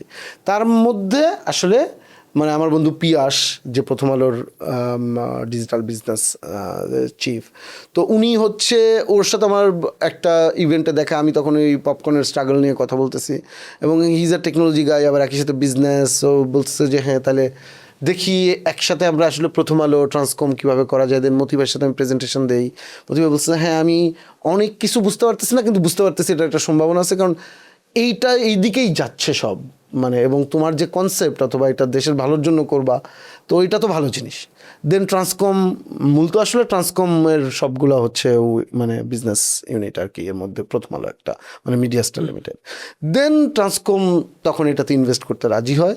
দেন আমি পুরো কনসেপ্টটা শেয়ার করি, দিস ইজ দ্য কনসেপ্ট, এবং আমি যা ইনভেস্টমেন্ট চাইছি আমাকে চেয়েও বেশি ইনভেস্টমেন্ট দিছে, বিকজ অফ মানে আমাদের এখন যে কারেন্ট মানে গ্রুপ সিও আছে সিমিনাপার ছেলে জারাইব। তো জারাইব ভাই আবার, ওনাকে আবার ভাই বলি আমি, মানে এরকম আর কি আমাদের। তো জারাইব ভাই আবার উনি যেহেতু এই সময়ের টেকনোলজি প্রোডাক্ট উনি বুঝতে পারে, সো আমি যতটা ইনভেস্টমেন্ট চাইছিলাম তখন উনি আমাকে এটা দেখে বলছে আপনি এত অল্প বাজেটে না এটা ভালো কোয়ালিটির কন্টেন্টও দাঁড় করাইতে পারবেন না, তারপর টেকনোলজিতে ইনভেস্টমেন্ট লাগবে, তারপর এটা একটা বড় করে ভালো করে করতে হবে। তো উনি আমার ভিশনটা আরও বড় করে দেয়। তো আমি তখন এত টাকার মানে এটা কিভাবে হ্যান্ডেল করবো অথবা কিভাবে এটাকে ইউজ করবো, আমি নিজেও আমাকে লার্ন করতে হয়েছে, বিজনেস লার্ন করতে হয়েছে, প্রত্যেকটা মিটিংয়ের আগে আমি লার্ন করে গেছি। সো এই যে একটা সমন্বিত, ওদের একটা পজিটিভনেস, আমার একটা ভবিষ্যতের চিন্তা, তখন আমার কাছে মনে হয়েছে যে বাংলা কন্টেন্টের রাজধানী এটা বাংলাদেশ হইতে হবে, ঢাকা হইতে হবে, এবং সেটা চরকি হইতে পারে। মানে তখন নামটা আমরা চরকি ছিল না, তখন আমরা ভাবছিলাম পপকর্নই হবে, পরে পপকর্নটা চেঞ্জ হয়ে প্রদর্শন নামে এটা প্রথম আমরা চিন্তা করতেছিলাম, পরবর্তীতে চরকি নামটা খুবই ইন্টারেস্টিং লাগে, দেন চরকি দিয়ে এটা যাত্রাটা শুরু করি। সো এইটার পুরা ব্যাকগ্রাউন্ডের যা চিন্তা এবং ভবিষ্যতের ভিশন সব আসলে আমরা খুবই ছোট্ট একটা টিম থেকে আস্তে আস্তে এটাকে আসলে করা, এটা দায়িত্ব নেওয়া না যতটা আসলে আগেই জিনিসটা ছিল, এটাকে আসলে রিফর্ম করা হয়েছে। এবং যেহেতু আমি একটা বড় সাপোর্ট পাইছি আমি ট্রান্সকম থেকে, এই সাপোর্টটা আসলে এবং প্রথম আলো থেকে এই সাপোর্টটা আমাকে আসলে এই জার্নিটাকে অনেক বেশি বড় একটা জার্নির মধ্যে নিয়ে গেছে আর কি। এই কাহিনী আমি জানতাম না, সো এটা তো শুনে আরো মনে হইতেছে যে এটা তো ভালো হওয়ারই ছিল। আপনি যেহেতু মানে এটাই মানে ক্রিয়েটিভ একটা মাইন্ড যদি এই ব্যাপারটা পেছনে থাকে রাদার দেন একটা বিজনেস মাইন্ড, তাহলে মানে এটা নিয়ে অনুরাগ কাশ্যপ একটা খুব সুন্দর কথা বলছিলেন যে অনেক বড় বড় বিজনেস মাইন্ডেড লোকজন সিনেমা প্রডিউস করছে, প্রডিউসিং কোম্পানি খুলছে, কিন্তু দিন শেষে তারা সব গুড়ায় চলে গেছে। কারণ সিনেমা হলো এমন একটা জিনিস যে এটা ফর্মুলা ওয়ার্ক করে, বাট এটা টানা কখনো ফর্মুলা ওয়ার্ক করে না। সিনেমাকে মানে প্রতিনিয়ত রিইনভেন্ট করা লাগে। তো এই জিনিসটা তো চরকি পুরাপুরি আমি বলবো যে বাংলাদেশের একটা মিডিয়া প্ল্যাটফর্ম হিসাবে কন্টেন্টের পুরাপুরি রিইনভেন্ট করছে। ইভেন আমি তো চরকি সম্পর্কে এত কিছু জানতাম না, যখন চরকি বেরোয় তো আমার এত হাই এক্সপেকটেশনও ছিল না, কিন্তু যখন আমি অনুলৌকিক দেখছি, আমি অনুলৌকিক আমার পুরাপুরি মানে থতমত খাওয়াই দিয়েছে যে বাংলাদেশে তো আমি এই কন্টেন্ট এক্সপেক্টই করি নাই। তো এরপরে আমি চরকির প্রতি আর একটু বেশি রুট করা শুরু করছি। ইভেন আপনাদের যে প্রথম কাজগুলো যেগুলো ছিল জাগো বাহে, শাটিকাপ বলেন, বা ইভেন লাস্টের দিকে মাই সেলফ অ্যালেন স্বপন, এই কাজগুলো তো বাংলাদেশে একদম ট্রেডমার্ক কাজ। মানে এই কাজগুলো তো না নাটকে হয়েছে না সিনেমাতে হয়েছে, পুরা আলাদা টোটাল ডিফারেন্ট কাজগুলো হয়েছে। আপনাদের প্রথম চিন্তা ভাবনা কী ছিল যে মানে আমরা টিপিক্যাল যেই কন্টেন্টগুলো আছে এইগুলো আমরা টাচই করবো না, আমরা ফুল ইন্টারন্যাশনাল স্ট্যান্ডার্ডে কাজ করবো? মানে আপনার চিন্তা ভাবনা কি ওটাই ছিল? না, যেহেতু ওটিটি প্ল্যাটফর্ম এই কনসেপ্টটাই ইন্টারন্যাশনাল, মানে এটা কিন্তু আমরা ডিস্ট্রিবিউশন করি সারা পৃথিবীতে। হ্যাঁ, 190-92 জায়গা থেকে চরকি দেখে। সো এই যে মানে এখন তো আমাদের প্রথম চিন্তা ছিল যে এইটার টেকনিক্যাল কোয়ালিটি যতটা ইন্টারন্যাশনাল করা যায়, স্টোরি টেলিংয়ের প্রসেসে যে যতটা ইন্টারন্যাশনাল করা যায়, আর পয়েন্ট অফ ডিফারেন্সিয়েশন ক্রিয়েট করা। মানে ফ্রিতে তো মানুষ ইউটিউবে অনেক কন্টেন্ট দেখতে পারতেছে, তাহলে কেন টাকা দিয়ে মানুষ একটা সাবস্ক্রিপশন কিনবে? তার মানে এই ডিফারেন্সটা ক্রিয়েট করা, আবার ভালো গল্প বলা, একটু ডিফারেন্ট গল্প বলা, এরকম একটা চিন্তা থেকে ছিল। মানে অনুলৌকিক যে এত মানুষের কাছে গ্রহণযোগ্য হবে, শুরুতে কিন্তু আমরা ওই একইভাবেই রিস্ক নেওয়া, সে কী হওয়া। রবি একটা ব্রিলিয়ান্ট কাজ করছে, কাজ করছে, তখন শাওকিদের টিমও এটার সাথে যুক্ত ছিল, অনিমরা যুক্ত ছিল। সো সব মিলায় এটাকে একটা অন্য একটা জার্নিতে, মানে এটা আউটপুটটা না ব্রিলিয়ান্ট আউটপুট হয়েছে, এক্সপেক্টেড দেন এবার। তো এটার দর্শকের গ্রহণযোগ্যতার জায়গায় ওই এই ডিফারেন্সটা ক্রিয়েট করছে, আচ্ছা চোরকি একটু ডিফারেন্ট করে হয়তো ভাবে। তো এই ভাবনার জায়গাটা আমাদের একটা ব্র্যান্ডিং ক্রিয়েট করছে। কিন্তু আমাদের স্ট্রাগল হচ্ছে এটা যে যত বেশি ইউজার এটার মধ্যে দিয়ে যুক্ত হচ্ছে, তখন নানান টেস্টের মানুষ কিন্তু এটার মধ্যে আসলে ইনভলভ হয়ে যাচ্ছে। তখন আর শুধু অনুলৌকিক বানাইলে হচ্ছে না, তখন নানান ধরনের কন্টেন্ট বানাতে হচ্ছে। তো এইটার ক্ষেত্রে যেটা হয়েছে যে আবার একই সাথে এটা ROI মিলানো, যে ইনভেস্টমেন্টটা করা হচ্ছে সেটা রিটার্ন আসতেছে কিনা। তো ভালোভাবেই সব কিছু চলছিল। মাঝখানে এসে জুলাই অগাস্ট হয়ে একটা 1 বছরের বড় ধাক্কা। আবার আপনারা জানেন যে চরকিতে কিন্তু প্রথম আলোর বিল্ডিংয়ে যখন আগুন লাগাই দেওয়া হয়, চরকি এটার 3rd ফ্লোরে ছিল এবং চরকির পুরা মানে অফিস কিন্তু পুড়ে যায়। সো এখন একটা মানে আমাদের টিমকে নিয়ে কোনো একটা জায়গায় মোটামুটি অপারেশনটা চালাচ্ছি, আবার ঠিক হলে ব্যাক করবো। সো অনেকগুলো স্ট্রাগলিং মোমেন্টের ভিতর দিয়ে চরকিকেও যাইতে হয় সারাক্ষণ। তো আমরা ওইটা ধরে রাখার চেষ্টা করতেছি যে কন্টেন্টটা যেন একটা লেভেলের মানে মানুষের মানে মনের কাছাকাছি কন্টেন্ট থাকে। কারণ বাজেট একটা বড় কিন্তু ইস্যু হয়ে দাঁড়ায় শেষ পর্যন্ত, যে বাজেটটা আসলে ভালো বাজেট অথবা এটা রিসার্চ করার মতো বাজেট এবং সময় না পেলে কন্টেন্টের কোয়ালিটি আনা যায় না। আবার কন্টেন্টের কোয়ালিটি না আনলে ভালো ইনভেস্টমেন্টও মানে দর্শক তো এটা সাবস্ক্রিপশন করে দেখবেও না। সো এই যে একটা চক্র, মানে এই যে একটা সার্কেলটা, এই সার্কেলটা না মানে ফুলফিল করতে যে আমি বুঝতে পারি যে অন্য অন্য প্ল্যাটফর্মের, ইন্টারন্যাশনাল প্ল্যাটফর্মের সিইওরা কেন এত বেশি বিজনেস ওরিয়েন্টেড, এবং কারণ এটা বিজনেস ওরিয়েন্টেড হইতে হয় এটাকে মিলানোর জন্য, এটাকে আসলে ফিউচারিস্টিক জায়গায় নিয়ে যাওয়ার জন্য। আবার একই সাথে যেহেতু আমি কন্টেন্টের সাথে বেড়ে ওঠা মানুষ, মানে কন্টেন্টকেও এত বেশি আমি ফর্মুলাইজ করতে চাই না। এই দুইটার ব্যালেন্স করতে যে আমাদের টিম সারাক্ষণ একটা স্ট্রাগলিং জায়গায় থাকে, কিন্তু আমরা সবচেয়ে প্রায়োরিটি দিতে চাই কন্টেন্টের কোয়ালিটিটাকে আর কি। আচ্ছা, তা আমার এইটা নিয়ে একটা জাস্ট একটা ছোট ছিল যে আমরা ওই জাগো বাহে এরপরে অনুলৌকিক এই টাইপের কাজ একটু চোরকের কাছ থেকে আর একটু বেশি চাই। মানে আপনার এই ফিউচার এই টাইপের কাজ কি আপনাদের লাইন আপে আছে? আমাদের এই বছরটাও তো আসলে একটা রিফরমেশনের জায়গায় যাচ্ছে, এবং আমাদের ব্রেক ইভেন পয়েন্টে পৌঁছানোর যে জায়গাটা, এই জায়গাটা আসলে আমাদের খুব দ্রুত পৌঁছায় গেলেই আরও বেশি এক্সপেরিমেন্টাল কন্টেন্ট আমরা করতে পারবো। আমরা খুব কাছাকাছি সময়ে আছি আর কি। তো এই বছরেও আমাদের 1-2টা এক্সপেরিমেন্ট কন্টেন্ট এখন পর্যন্ত আছে। এটা অফিসিয়াল ডিক্লারেশন না, এটা অনুলৌকিক 2 নিয়ে অনেক দিন ধরেই কাজ চলতেছে। আমরা তো খুবই চাই হ্যাঁ, কিন্তু এটা অফিসিয়ালি ডিক্লেয়ার কেন আমি ডেট বলতে চাচ্ছি না, কারণ এটা রেডি হয়ে যাওয়ার পরে বললে বেটার। রবি এটা নিয়ে কাজ করতেছে। এইবারের গল্পগুলোও খুবই অসাধারণ। তো আমরা এরকম আরও 1-2টা আরও অনেকগুলো মানে এরকম এক্সপেরিমেন্টাল প্রজেক্ট আমাদের হাতে আছে, যেটা হয়তো দর্শকের ভালো লাগবে। আবার একই সাথে সাধারণ মানুষ, সাধারণ দর্শক, হ্যাঁ মানে আমি যখন ডিরেকশন দিই তখন তো একরকম ভাবনা ভাবি, কিন্তু যখন আমি একটা মানে বা চরকির মতো একটা প্ল্যাটফর্মের অপারেশনটা করতে হয়, তখন আসলে শোকেসিংয়ে নানান ধরনের কন্টেন্টের শোকেসিং করতে হয়। প্রত্যেকটা কন্টেন্টের ডিফারেন্ট দর্শক আছে, সো তাদের সাথে কানেকশনটা বিল্ড আপ করতে হয় সাবস্ক্রিপশনে। তো ওই জায়গা থেকে নানান ধরনের কন্টেন্ট এই বছরও চলতেছে, থাকবে। সামনে বছর আরও বেশি কন্টেন্ট মানে আরও এক্সপেরিমেন্ট করতে পারবো। আচ্ছা, ওটিতে রেগুলার কাজ করার পরও আপনারা থিয়েটারে সিনেমা প্রডিউস করা শুরু করলেন, সেখানেও একটা ভালো রেভলিউশন করলেন। চরকির প্রডিউসিংয়ে বাংলাদেশের অন্যতম বিগেস্ট থিয়েটার হিটগুলো আসছে, সুরঙ্গ, তুফান, তাণ্ডব সবগুলোই। তো এই সিনেমা প্রডিউসিংয়ের জার্নিটা আপনাদের কেমন ছিল? প্রথমত আমাদের মনে হলো যে ওটিটির তো জার্নির একটা লিমিটেশন আছে, যেটা এতটুকু পর্যন্ত বাজেট আমরা এফোর্ড করতে পারবো। তারপরে আসলে তো আমাদের ইন্ডাস্ট্রি গ্রো করতে হবে এবং এটা নেক্সট লেভেলে যেতে হবে। নেক্সট লেভেলে যেতে হলে মিডিয়ামের কোলাবোরেশনটা ইম্পর্ট্যান্ট। যে সিনেমা হল, ওটিটি এবং সাম এক্সটেন্ট এরপরে আরও নতুন নতুন টেকনোলজির যে ডিস্ট্রিবিউশন আসবে, VR, এরকম সব কিছু না মিক্স একটা প্ল্যান বানাইতে হবে, আসলে কম্বাইন প্ল্যান বানাতে হবে। তো শুরুটা তো করতে হবে। তো শুরুটাতে আমাদের এখানেও এক ধরনের খুবই টেনশন ছিল যে সিনেমা হলের কন্টেন্টের সাথে যদি চরকি থাকে তাহলে কি মানুষজন সিনেমা হলে যাবে? কারণ জানে যে এটা চরকিতে আসবে, তখন কি এটা তখন চরকির দিকে চলে আসবে, নাকি সিনেমা হলে মানুষ মানে কম যাবে? এই যে একটা টেনশন, এই টেনশন কিন্তু আমাদের শুরুর দিকে ছিল। কিন্তু আমি দর্শককে ধন্যবাদ দিতে চাই, আমরা যখন সিনেমার ভেতরে ঢুকানো, আমরা তো কন্টেন্টের কোয়ালিটি নিয়ে কাজ করতেছিলাম, আবার সিনেমার জন্য একটু বেটার বাজেটে কাজ করার সুযোগ থাকে। তো বাজেটের একটা প্রপার ইউজেস কিন্তু হলো কন্টেন্ট ডেভেলপমেন্টে, এবং টেকনিক্যাল ডেভেলপমেন্ট থেকে শুরু করে যদি বলি হচ্ছে যে আমার পুরো আর্টওয়ার্কটার একটা ডেভেলপমেন্ট শুরু হলো। তো এই ভ্যালুটা দর্শক খুব ভালোভাবে গ্রহণ করলো, এবং মানে এই সুরঙ্গ থেকে শুরু করে এখন যতগুলো সিনেমার কোলাবোরেশন হয়েছে, মানে চরকি, আলফা, এসভিএফ, আবার এটার বাইরেও এখনও একটা দুইটা হচ্ছে, আরও সামনে হবে। সো এই যে টোটাল কোলাবোরেশনটা আপনি দেখবেন প্রত্যেকটা সিনেমা হলে একটা লেভেলে ভালোভাবেই ওয়ার্ক করছে। দেন আবার ওটিটিতে যখন আসছে, ওটিটিতে ওয়ার্ক করছে। সো একটা মানুষ সিনেমা তো শুধু সিনেমা হলে যে যায় মানুষ শুধু সিনেমা দেখার জন্য, একটা টোটাল এক্সপিরিয়েন্সের ব্যাপার থাকে। একটা কফি খাবে, একটু পপকর্ন, একটু সবার সাথে ঘুরতে যাওয়া, আবার যখন ফ্যামিলি নিয়ে আবার বাসার মধ্যে দেখে অথবা খুবই পার্সোনালাইজড ডিভাইসে দেখে মোবাইলে, এইটারও আরেক ধরনের আনন্দ। মানে প্রত্যেকটা মিডিয়ামের ডিফারেন্ট এক্সপিরিয়েন্স আছে। একটা মিডিয়ামকে কখনোই মানে ওইভাবে আমাদের ক্ষেত্রে এই সিনেমার কোলাবোরেশনের ক্ষেত্রে ক্ষতি করে নাই, বরং এইটাকে একটা স্টেপ, একটা লেভেল আপ করছে। তো যে কারণে এটা একটা সাকসেসফুল কোলাবোরেশন, এবং এই কোলাবোরেশন আমরা নেক্সটে আরও বড় করে করতেছি। মানে নেক্সটে আমরা তো অনেক শিওর না হওয়ার পর কোনো কিছু ঘোষণা করি না। দেখবেন আমরা যখন ঘোষণা করি তার কয়েকদিনের মাথায় রিলিজ।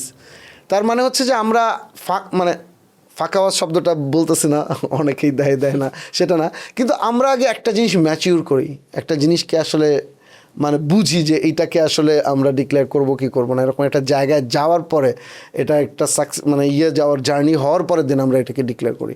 সো এখন আমরা সিনেমা নিয়ে আমাদের অনেক, এখন যে কোলাবোরেশনটা দেখতে পাচ্ছি এর বাইরে অনেক বড় প্ল্যান নিয়ে আমরা কাজ করতেছি, এবং এটা অনেক দূর কাজ আগে গেছে। এটা সামনে আবার আমরা ডিক্লেয়ার করব, তখন দেখা যাবে যে আরেকটা লেভেল আপ হবে মনে হয়। I hope so. আমরাও চাই। এখন আপনার রিসেন্ট যে সিনেমাটা দম নিয়ে একটু কথা বলতে চাই। দম, আমি বারবারই বলতেছি যে আমি একটু ফিল্ম নিয়ে ইন্টারেস্টেড, আমি ফিল্ম মেকার হইতেও চাই। আমি যখন চিন্তা ভাবনা করি যে ধরেন আমার কাছে একটা দমের গল্প আছে, এটা চিন্তা ভাবনা করতেই তো আমার মাথাটা নষ্ট হয়ে যায়, যেটা এত প্রবলেম, এটা একটা গল্প, মানে এত স্ট্রাগল, আপনার বাইরের দেশে গিয়ে শ্যুট করা লাগতেছে, বাংলাদেশের একটা ফুল ইউনিট নিয়ে বাইরের দেশে শ্যুট করা, ওই নিয়ে ইউনিট নেওয়া, ওই নিয়ে আবার মানে বিদেশি কাস্ট নিয়ে কাজ করা, এটা তো খুবই একটা ঝামেলার কাজ। আপনি নিজের এই অবস্থানটা তৈরি করতে পারছেন দেখে এই সাহসটা করছেন।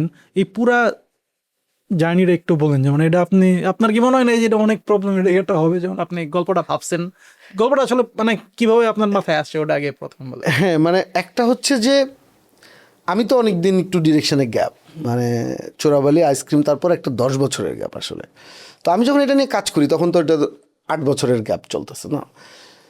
তো আমার কাছে, আমি গল্প তো খুঁজতেছিলাম, কিন্তু যখন এই গল্পটা, এটা হচ্ছে প্রথম আলোর ঈদ সংখ্যা, এই মানে সত্যি নূর ইসলাম ভাইয়ের সত্যি জীবনের গল্পটা যখন আমি পড়ি, তখন আমার গ্রামে বসে বসে আমি এটা পড়তেছিলাম।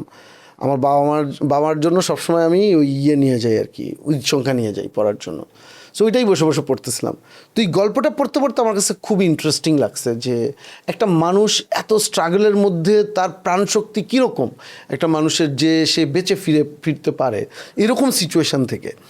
তো আমি ওই যে বললাম যে আমি নিজের একটা ফিলোসফি ক্রিয়েট করতে চাই, মানে আমার নিজের একটা গল্প, নিজের কথাটা তো বলতে চাই।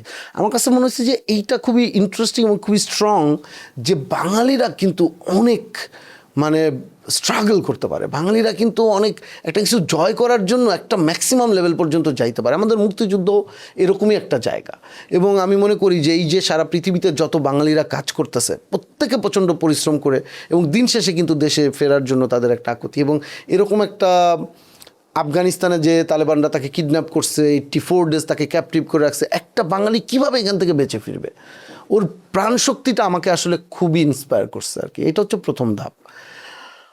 আর আমার কাছে তখন অনেক সহজ গল্প নিয়ে আমি আগাচ্ছিলাম, মানে আমার যেহেতু একটা আছে না যে ওরে যে এতগুলো প্রোডাকশন নিয়ে আলোচনা করলাম, সো আমি তো জানি যে দর্শক কোনটাতে সিনেমা হলে গেলে হয়তো এক ধরনের আনন্দ পাবে, সেটা তো আমি এক্সপিরিয়েন্স করে আসছি, অসংখ্য প্রোডাকশন এই স্টাইলে আমি করছি। আমার কাছে মনে হয়েছে এতদিন পরে ব্যাক করছি, কঠিনেরে ভালোবাসিলাম, মানে যেইটা আসলে ডিফিকাল্ট সেইটা দিয়ে আবার জার্নিটা শুরু হোক। মানে আমি ইচ্ছা করেই আমি বারবার বলতাম যে যখন এটার স্টোরি মোল্ড করা শুরু করলাম, আমরা তো একটা রাইটার্স টিম করছি না, এটার মধ্যে শাওকি, নির্ঝর, তারপরে হচ্ছে রিয়াদ, আমি, রবিউল আলম রবি, সবাই মিলে একসাথে কাজ করছি। ওটা স্ক্রিপ্ট করতে যাই বুঝছি এটা খুব ডিফিকাল্ট, মানে এই স্ক্রিপ্টের এক্সপিরিয়েন্সের, কারণ আমি সবসময় ফিল্ম মেকিং করতাম আমার এক্সপিরিয়েন্সের ভেতর থেকে কিন্তু স্ক্রিপ্ট রাইটিং করতাম। এটা এমন একটা জোন যেখানে আসলে খুব বেশি আমার এক্সপিরিয়েন্স নাই।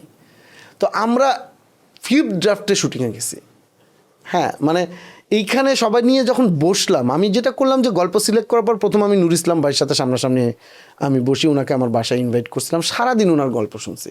উনি যখন বলে আমি মুগ্ধ হয়ে শুনি, এবং এত স্ট্রাগল উনি করছে, বলতে বলতে কাঁদতেছিল, আমিও কাঁদতেছিলাম। সো আমাকে অনেক টাচ করছে পুরো ব্যাপারটা। তারপরে যখন স্ক্রিপ্ট রাইটিং করতে বসে অনেক স্ট্রাগলের মধ্যে পড়ছি যে আমরা আসলে কী রাখবো কী রাখবো না, এটা খুব ইম্পর্টেন্ট ছিল। আমরা যেটাকে বেটার মনে করছি ওই জায়গাটা আমরা রাখছি। এটা দর্শকের কারো কারো ভালো লাগছে, কারো কারো লাগে নাই। হ্যাঁ, কিন্তু আমরা দিন শেষে এই গল্প ছাপায়ও একটা অন্য গল্প বলতে চাইছি। ওই যে আমি বললাম যে বাংলাদেশের মুক্তিযুদ্ধ কিন্তু অদ্ভুত একটা মানে মানে বাংলাদেশের জন্য একটা অন্যরকম, মানে একটা তো হচ্ছে আমাদের এটা স্বাধীনতা পাইছে, আর একটা হচ্ছে বাংলাদেশের আগায় যাওয়ার জন্য বারবার মুক্তিযুদ্ধ কেন আসে, বিকজ এইটা সাধারণ মানুষ যুদ্ধ করছে, এবং সাধারণ মানুষ কোন লেভেল পর্যন্ত করতে পারে যে একটা দেশ স্বাধীন করে ফেলছে আর কি। হ্যাঁ, তো এই গেরিলা যুদ্ধটা তো আমাদের জন্য খুব ইম্পর্টেন্ট। সো আমার কাছে ওই জায়গায় মনে একটা সাধারণ মানুষের বাংলাদেশ জয়ের গল্প আমাকে বলতে হবে, যত কঠিন হোক এটাতে। এবং সেখানে আমরা কি রাখবো না নানান ডিবেট হয়েছে। আমরা থার্ড ড্রাফ পর্যন্ত ওই সিন ছিল, মানে যেই সিন নিয়ে এখন অনেকেই আমাকে বলতেছে যে আচ্ছা ওকে কিভাবে ধরছে, হ্যাঁ এইটা কেন আপনি দেখান নাই, অথবা এটা দেখাইলে মনে হয় ইমোশনটা ভালো হইতো। তার মানে অনেকে মনে করছে এটা হয়তো আমরা ভাবিই নাই। ব্যাপারটা এরকম না, এটা প্রথম ড্রাফটেও ছিল, সেকেন্ড ড্রাফটেও ছিল, থার্ড ড্রাফটেও ছিল, ফোর্থ ড্রাফটে এটা আমরা ফেলে দিছি। কারণ আমাদের মধ্যে অনেক ডিবেট হইতো। আমার নিজের পার্সোনাল জায়গা থেকে আমার কাছে মনে হয়েছে যে যেটা মানুষ জানে সেটা দেখানোটা ইম্পর্টেন্ট না, হয়তো মানুষের এক্সপেকটেশনের সাথে মিলে নাই, তার কাছে মনে হয়েছে ইমোশনটা আর একটু বেটার হলে ভালো হতো। কিন্তু আমি যদি দেখি যে একটা বিল্ডিংয়ের লিফট হচ্ছে 10 তলা, এখন 10 তলা থেকে যদি কেউ নামে, আমি তো জানি সে 9 তলায় উঠছে, নাইলে 1 তলা থেকে সে লিফটে উঠছে। ইম্পর্টেন্ট, আমি যদি লিফট থেকে বের হওয়ার গল্প থেকে শুরু করি, ও লিফটে কয় তলায় উঠছে এটা আমার কাছে ইম্পর্টেন্ট না, কারণ ও লিফটে না উঠলে লিফট থেকে বেরই হইতে পারতো না, তাই না? তো যে জিনিসটা মানুষ জানে সেই জায়গাটাকে আমরা ইচ্ছা করে অমিট করতে চাইছি, ফোর্থ লিফট এটাও স্কিপ করছি। এটা আমাদের সচেতন ডিসিশন। হ্যাঁ, এরপর থেকে যেই গল্প করছি সেটা ইম্প্যাক্টফুল নাকি এটা না, অথবা কতটুকু ইম্প্যাক্টফুল কতটুকু না। যেমন গাধার সিন নিয়ে মানুষ বলছে এটা মানে অদ্ভুত ইম্প্যাক্টফুল, সবাই কান্নাকাটি করছে, নিজেরাও সবাই এটা দোয়াদৌড় পড়তেছে। অনেক আন্টিকে দেখছি, আম্মাদের বয়সী অনেক ইয়েকে দেখছি যে হল থেকে বের হওয়ার পর আমার সাথে যখন দেখা হয়েছে তারা বলছে এটা আমি দোয়া নিউজ পড়তেছিলাম ওকে বাঁচানোর জন্য। ওই সিনটার সময় আমাদের নিজেদেরও এরকমই ফিলিং হয়েছে, অথবা লেখার সময়ও। তো মানে হয়তো অনেক ফর্মুলাইজ করতে চাই নাই, কিন্তু সচেতনভাবে অনেক ডিসিশন নেওয়া হয়েছে, যেই ডিসিশনগুলোর জন্য এখন যখন আমি অনেক রিভিউ দেখি, তখন আমরা দেখি যে ওই ডিসিশনগুলো নিয়ে মানুষ কথা বলতেছে, যেগুলো আমরা আসলে ডিডাক্ট করে ফেলছি ইচ্ছা করেই। বাকিটা ওয়ার্ক করছে কি করে নেই সেটা আস্তে আস্তে সময় বলে দিবে, কিন্তু এই পুরো জার্নিটা আমাদের সচেতন ডিসিশন ছিল। এরপরে যদি আসি এটার প্রডিউসিং অ্যান্ড এটার অ্যারেঞ্জমেন্ট নিয়ে যদি আমরা চিন্তা করি, এটা আমি সবচেয়ে বড়, আমি মানে যদি আমার জায়গাটা বলি সেটা হচ্ছে কৃতজ্ঞ আমার প্রডিউসারদের প্রতি আর কি, মানে আলফাই, চরকি, SVF, শাকিল ভাই, ওদিকে মনিদা, আমাদের চরকির যারা টিম আছে সবার প্রতি। কারণ আমাকে যে এটাতে সাপোর্ট দেয়া, যে আচ্ছা ও একটা পাগলামি করতেছে যে কোথায় কাজাকিস্তান, কোথায় কি এইখানে যায়, এরকম একটা স্কেলে শুটিং করা। কারণ আমার কাছে মনে হচ্ছে এই ওয়ার্ল্ডটা আমি রিয়েলি ক্রিয়েট করতে চাই। আমি এটা CG করে অথবা আমি এটা করে মানে একটা ফেক ওয়ার্ল্ড ক্রিয়েট করতে চাই না। খুবই বাজে লাগে। হ্যাঁ, মানে এইটা আমি আসলে রিয়েল ওই জায়গাটা, এবং রিয়েল জায়গার জন্য তো আসলে আমাদের যেটা হয়েছে, আমরা যেই শুটিং প্ল্যান করে গেছি সেই শুটিং প্ল্যানেই কিন্তু এই পুরো ব্যাপারটা নামছে। আমরা একটা দিন এক্সট্রা বেশি শুটিং করি নাই, 17 দিন আমরা বলছি যে কাজাকিস্তানে শুটিং করবো, 18 দিনও শুটিং করি নাই। যত স্ট্রাগল হোক, অনেক কষ্ট হয়েছে, নিশো অনেক কষ্ট করছে, অসুস্থ হয়েছে, চঞ্চল ভাই কষ্ট করছে, পূজা কষ্ট করছে, পুরো ইউনিট অসুস্থ হয়ে যাচ্ছিল বারবার। তারপর আমরা 17 দিনেই ওখানে শুটিং শেষ করছি, বাংলাদেশে 11 দিনেই শুটিং শেষ করছি। সো আমরা যে বাজেটটা পাইছি ওই বাজেটের প্রপার ইউজেসটা এখানে হয়েছে। সো আমি যেহেতু দীর্ঘদিন একটা প্রোডাকশন প্রসিডিওরের সাথে আমি যুক্ত, সো আমি তো প্রডিউসিংটা করি, সো আমি এই কোথাও যেন ওয়েস্ট না হয় এই যেটা আমি সবসময় বেশি নজর দিছি। আসলে আমরা যে টিম মেম্বারগুলো পাইছি ব্রিলিয়ান্ট। প্রথমেই আমার ওই যে আমি একটু আগে বললাম যে আমার আর্টিস্ট অ্যান্ড ডিপির সাথে আমার নিজের একটা পার্সোনাল বোঝাপড়া তৈরি হইতে হয়। প্রথম যখন আমরা ডিপি ডিসাইড করি যে কে সিনেমাটোগ্রাফার হবে, আমি 3 জন সিনেমাটোগ্রাফার কাজাকিস্তানে যে মিট করছি, তার মধ্যে মিখাইলকে আমার সবচেয়ে রেসপন্সিভ লাগছে। এক তো হচ্ছে ওইখানে হচ্ছে ল্যাঙ্গুয়েজ ব্যারিয়ার, কেউ ইংলিশ বলে না, মিখাইল একটু ভাঙা ভাঙা ইংলিশ বলে। আর মিখাইল প্রথমেই গল্প শোনার পর আমাকে যেটা বললো যে ওর মনে হচ্ছে না, ও বাংলাদেশ সম্পর্কে খুব একটা জানতো না, ওর মনে হচ্ছে না যে সে বাংলাদেশ অথবা এরকম কোনো একটা দেশের কোনো গল্প শুনতেছে। তার কাছে মনে হচ্ছে যে এটা একটা ইন্টারন্যাশনাল গল্প শুনতেছে, যেই গল্প সবাই কানেক্ট করতে পারতেছে এবং ওর একটা পার্সোনাল এক্সপিরিয়েন্সের সাথে এটা মিলে যাচ্ছে। এবং ও বলল যে ও কিন্তু ইন্টারন্যাশনালি অনেক রেটেড ডিপি, মানে খুব ভালো, মানে ইন্টারন্যাশনালি অনেক হলিউড প্রোডাকশন করে, ওর যেই রেমুনারেশন সেটা দেওয়ার মতো আমাদের কিন্তু ওরকম প্রফেশনাল রেমুনারেশন দেওয়ার মতো সিনেমার বাজেট ছিল না। ও যেহেতু গল্পটা এত পছন্দ করছে এবং ওর সাথে যখন বোঝাপড়া হতে হতে ও খালি বলছে brother I want to do this, তো তোমাদের যা বাজেট আছে সেটাতেই আমি আসলে এটা করতে চাই। এটা হচ্ছে একটা মানে আছে না যে এই যে ভালোবাসাটা, মানে একটা সিনেমাটোগ্রাফারের ভালোবাসা, এই গল্পটা আমি শ্যুট করতে চাই। তো তারপরে রেমুনারেশন কী হবে না হবে ওই ওকে যদি প্রফেশনাল রেমুনারেশন দিতে হইতো হয়তো সিনেমার পুরো অর্ধেক বাজেট হয়তো ওকে দিয়ে দিতে হইতো অথবা কাছাকাছি কিছু। কিন্তু এই যে ওর নিজেকে এটার সাথে অ্যাটাচড করা, ওর সাথে আইনুর নামে যে আমার লাইটগ্রাফার ছিল, আমার তো লাইটটা খুব ইন্টারেস্টিং একটা জায়গায় আমরা দেখছি, আইনুর ব্রিলিয়ান্ট কাজ করছে। সো মিখাইল, আইনুর এবং যত এইচওডি ওখানে যতগুলো মানুষ এটার মধ্যে ইনভলভ ছিল, প্লাস এখানে প্রোডাকশন ডিজাইনার ঋদ্ধি, আমার চিফ এডি আয়ুষ, তুরিন কস্টিউমে, তারপরে হচ্ছে মেকআপে খোকন এবং আর্ট ডিরেক্টরে শহীদুল, প্রত্যেকে না এটা নিজের জীবনের উপরে নিয়ে নিছে, এটা আমরা বেস্ট করবো। ওইখানে যে আমরা অনেক স্ট্রাগলিং সিচুয়েশনে পড়ছি, কিন্তু যারা সিনেমায় কাজ করতে আসছে প্রত্যেকে না খুব তাদের বেস্ট এফোর্টটা দেওয়ার চেষ্টা করছে। আদার আর্টিস্টও যদি বলি, এই যে রুসলান রশিদ যে ক্যারেক্টারটা করছে, ও মানে সবাই না আমাদের হেল্প করছে অনেক। মানে এমন না যে শুধু আর্টিস্ট হইতে আসছে, হ্যাঁ, মানে ওরা না আমাদের ক্রু হয়ে গেছে এরকম আর কি, আমাদেরকে হেল্প করতেছিল। এবং যারা অনেক সিনিয়র সিটিজেন আসছে এখানে অ্যাক্টিং করতে, দেখলে বোঝা যাবে যে তালিবানি ক্যারেক্টারগুলো করছে প্রচণ্ড শীতের মধ্যে। এই মুরব্বীরা আমাকে কারো ল্যাঙ্গুয়েজ কেউ বুঝতেছে না, হ্যাঁ, ওরা রাসান ভাষায় কথা বলে, আমি রাসান জানি না, হ্যাঁ, ওরা ইংলিশ বুঝে না, কিন্তু অদ্ভুত একটা বোঝাপড়া চলতেছে। যাওয়ার সময় একটু দোয়া দিয়ে যাচ্ছে যে তোমরা ভালো করতেছো। সো এই অদ্ভুত একটা এক্সপিরিয়েন্সের মধ্যে দিয়ে গেছি, এটা আমি খুবই, আমার জন্য অনেক লার্নিং। আমার কাছে মনে হয় আমাদের দেশের যারা মানে ইয়েরা কাজ করছে, মানে এডিরাও যেরকম কনক থেকে শুরু করে সবাই যারা কাজ করছে, প্রত্যেকে আমি এখন এইটা বলতে পারি বড় গলায় যে তারা যে কোনো হলিউড প্রোডাকশন যে কোনো দেশে যা নামায় ফেলে চলে আসতে পারবে। এই এক্সপিরিয়েন্সটাও আমাদের আসলে একটা লেভেল আপ করছে আর কি। এবং যেই আউটপুটটা আসে সেটা তো ডেফিনেটলি আমরা সবার কাছ থেকে, আমিও শুনছি এটা ইন্টারন্যাশনাল আউটপুট। তো এইটা হচ্ছে আমাদের ওই জায়গায় আমার মনে হয় যে রিচ করার সময় আমাদের আসছে যে আমরা ইন্টারন্যাশনাল প্রোডাকশন করব, বাইরের দেশের আসবে আমাদের দেশে প্রোডাকশন করতে, আমরা যাব বাইরের দেশে প্রোডাকশন করতে, ওরকম একটা জায়গায় আমাদের আসলে আরও বেশি করতে হবে। ব্রিলিয়ান্ট এক্সপিরিয়েন্স আমার জন্য দম। তবে আমার দমের সব থেকে পজিটিভ ব্যাপারই ছিল টেকনিক্যাল দিকটা, মানে খুবই ব্রিলিয়েন্ট ছিল টেকনিক্যাল দিকটা, visualisation, colour grading, sound design সব কিছু খুবই আসলে মানে ইন্টারন্যাশনাল লেভেলেরই ছিল। এটা তো হিসেব করা অবভিয়াসলি একটা অনেক প্যারার কাজ ছিল।